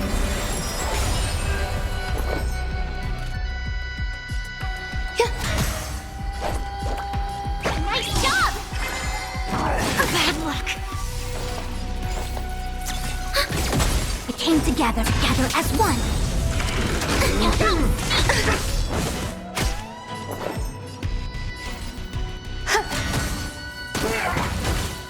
Ready? Yeah. Enemy data secure. Net markers activated. Time for a good old counterattack.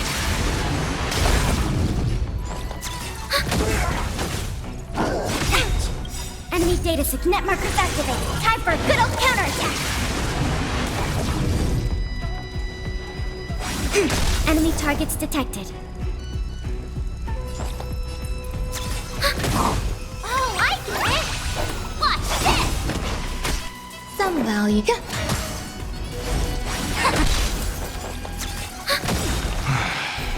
The prison management on the Luofu is truly concerning.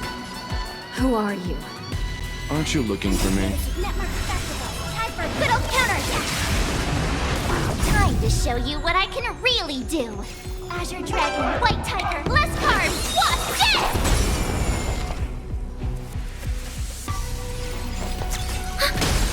You'll make good practice!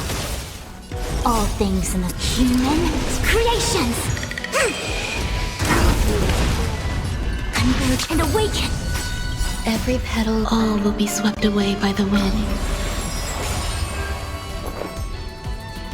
Eternal. Commencing support. Enemy data secured. Net markers activated. Time for a good old counterattack. I could take 10 of you. Yeah. Awesome. Ready to shine. Now watch this. Some value, I suppose. Enemy targets detected.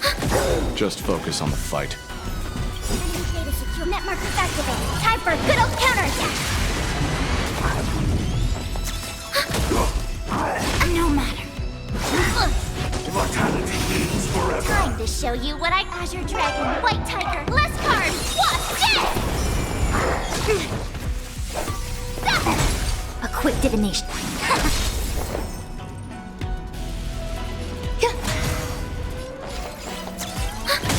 Enemy data secure. Net markers activated. Time for a good old counterattack.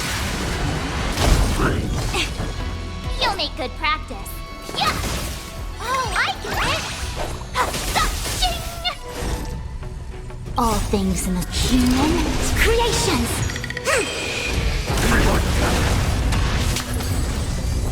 Existence is unity. Commencing support.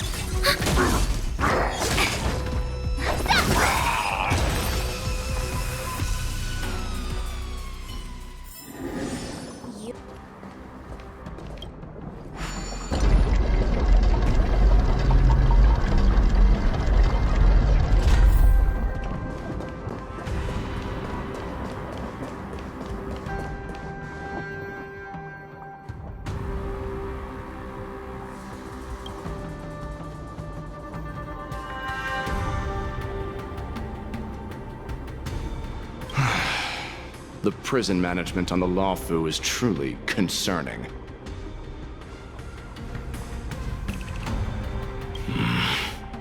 Is that so? At least 2 different groups of intruders infiltrated here. The wolf cubs and these Mara-struck soldiers. Their hiding technique. It's pretty similar to the wind mantle technique used by the Vidyadhara serving Kailorum Venti on the Yaoqing. What do you think? Well, never mind if you don't have any clues. Now is not the time to exchange assassination techniques. I'm Waza. My friend fell into the clutches of that wolf. I was planning to escape and report back as quickly as possible. But now it seems... The prison on the Luofu is a real maze, I must admit. Thank you for your help, Mr. Moza. We'll do our best to ensure your friend's safety. No. You can do nothing for him now. And you shouldn't be focusing on his safety at the moment. Your friend is in Hulei's clutches and you're just going to leave him behind? Look, I'm the Yaoqing General's guard, not his. I've seen how that giant wolf fights, and there's no way. Trying to save my friend will only get us killed. I don't know how you think, but I won't throw my life away for a lost cause. Listen up. I've been tracking these fugitives, and I know their next move. They're planning to seal off the entire prison to keep the outside world in the dark. The worst case scenario, we are all killed by that giant wolf, and the shackling prison is sealed off. No one will know about us or about their escape until it's too late. And the best case scenario... looks like we've got some clever minds here after all. The best case scenario would be we seal the gates and trap the enemy inside with us. We can't let that monstrous wolf escape. Hopefully, someone will eventually notice that something is off and come to help. As for whether we'll still be alive by then, it's not something we should think about. You sure have a way of comforting people, Mr. Mortson. As a person of the Yaoqing, I've always searched for something meaningful to give my life to. I have to make it out alive. My companions are waiting for me. As a netherworld dweller, I've already died once. None of you are part of the Ten Lords' commission, so sacrificing yourselves isn't the right move. As a judge, it's my responsibility to guard this prison, and if someone should step up to stop Hule from escaping, it should be me, not you. Once we reach the gate, I hope you'll help me seal it.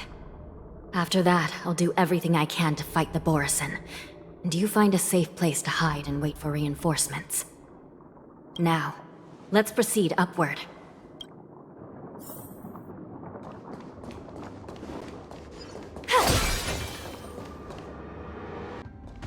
Infallible.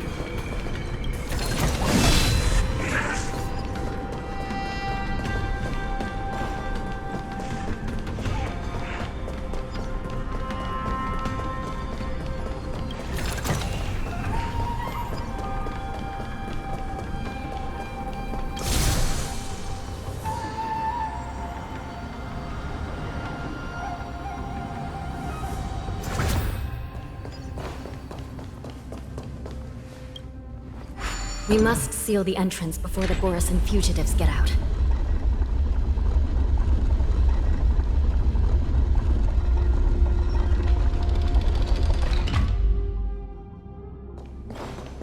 The prison wardens and mechanisms won't be able to hold them for long. Follow me.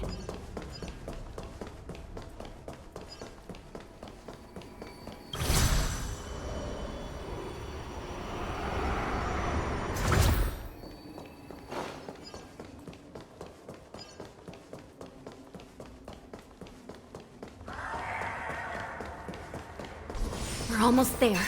The gate is just ahead.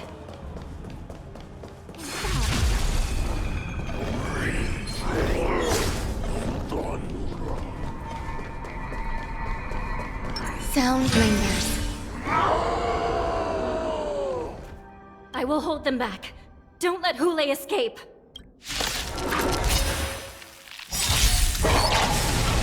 Existence is unity. Every petal, all will be swept away by the wind.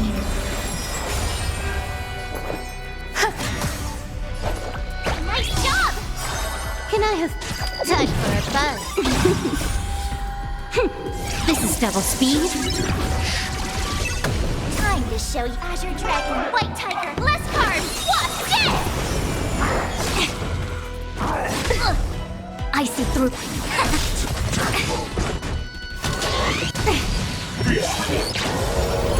There's more to life. Time for a buzz. No matter.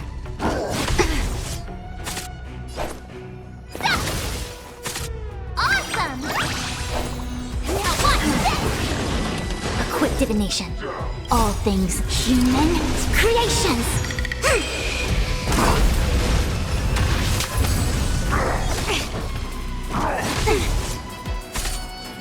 and yang! Time for a buzz. This is double speed. Grace and elegance. Eternal.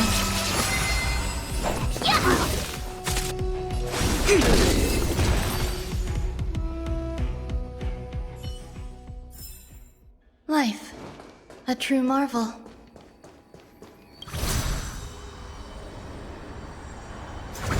Infallible.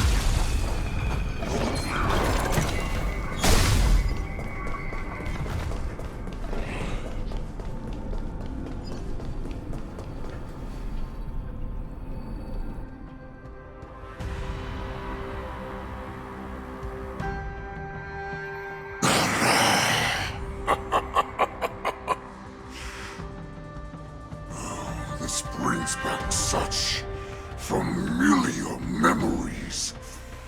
Memories of chasing, gnawing, and tearing. Oh, they're back. They're back. They've all come back. My lord, we're just one step away from freedom. As we pass through the gate, no one will be able to stop us. So this hostage is useless now. Kill him, Moktok. He's getting away. Do something, Jiaoqiu. It's just like the old days, you useless loser. Just do something! Maybe this Yao Qing messenger can strike a deal in exchange for his life. He can use his status to help us escape from the Xianzhou. What do you think, Mr. Jiaozhou?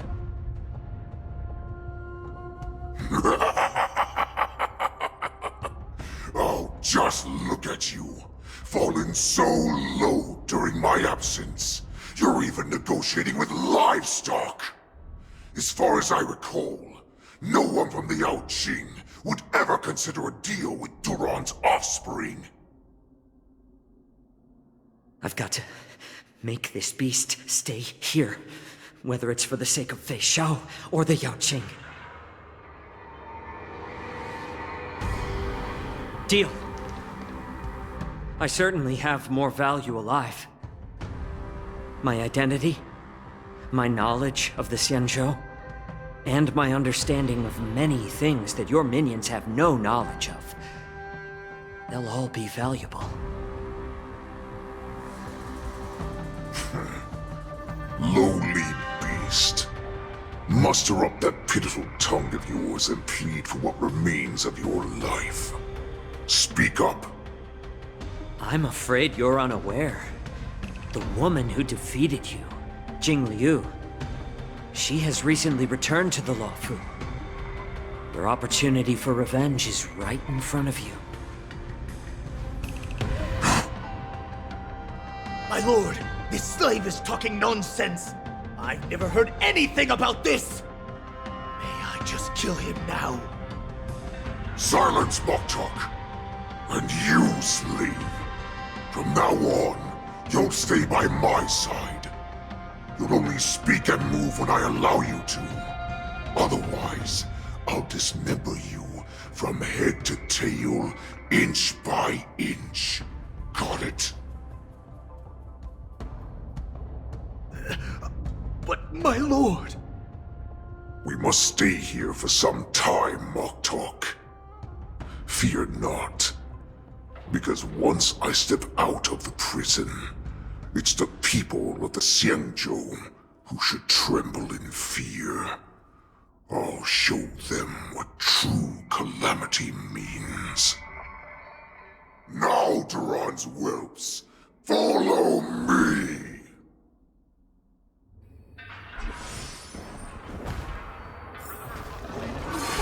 Prison guards! Stop them! For our great Lord Hulai!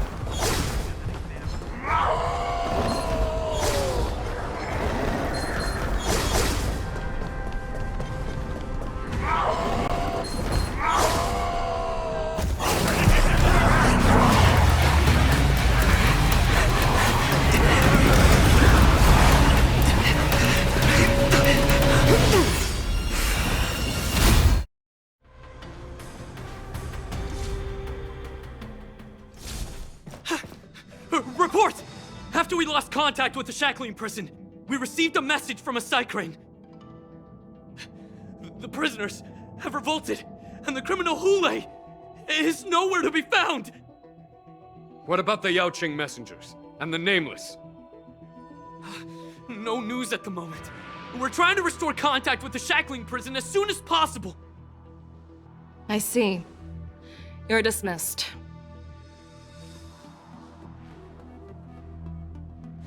General Jing Yuan, General Hua Yan. It's just as we suspected. The rise of the Ambrosial Arbor was not the end of things, but the beginning. The hand of the Ruined Legion has already sown the seeds of destruction. From this moment on, the Xianzhou Alliance will face an even greater challenge, from both the abominations of abundance and the destruction itself. If this is what they want, I'm always up for a challenge.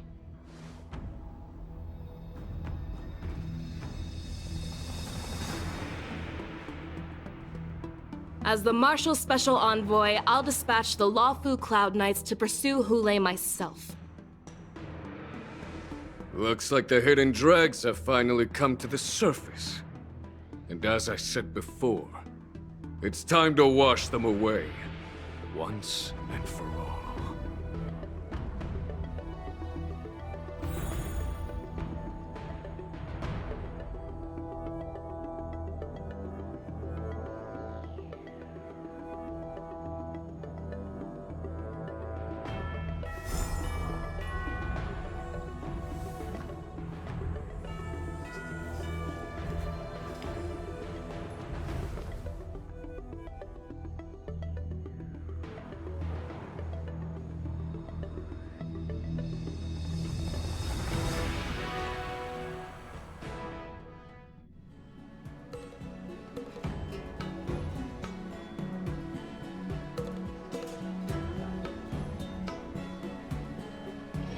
One's hexachromatic position is always in flux.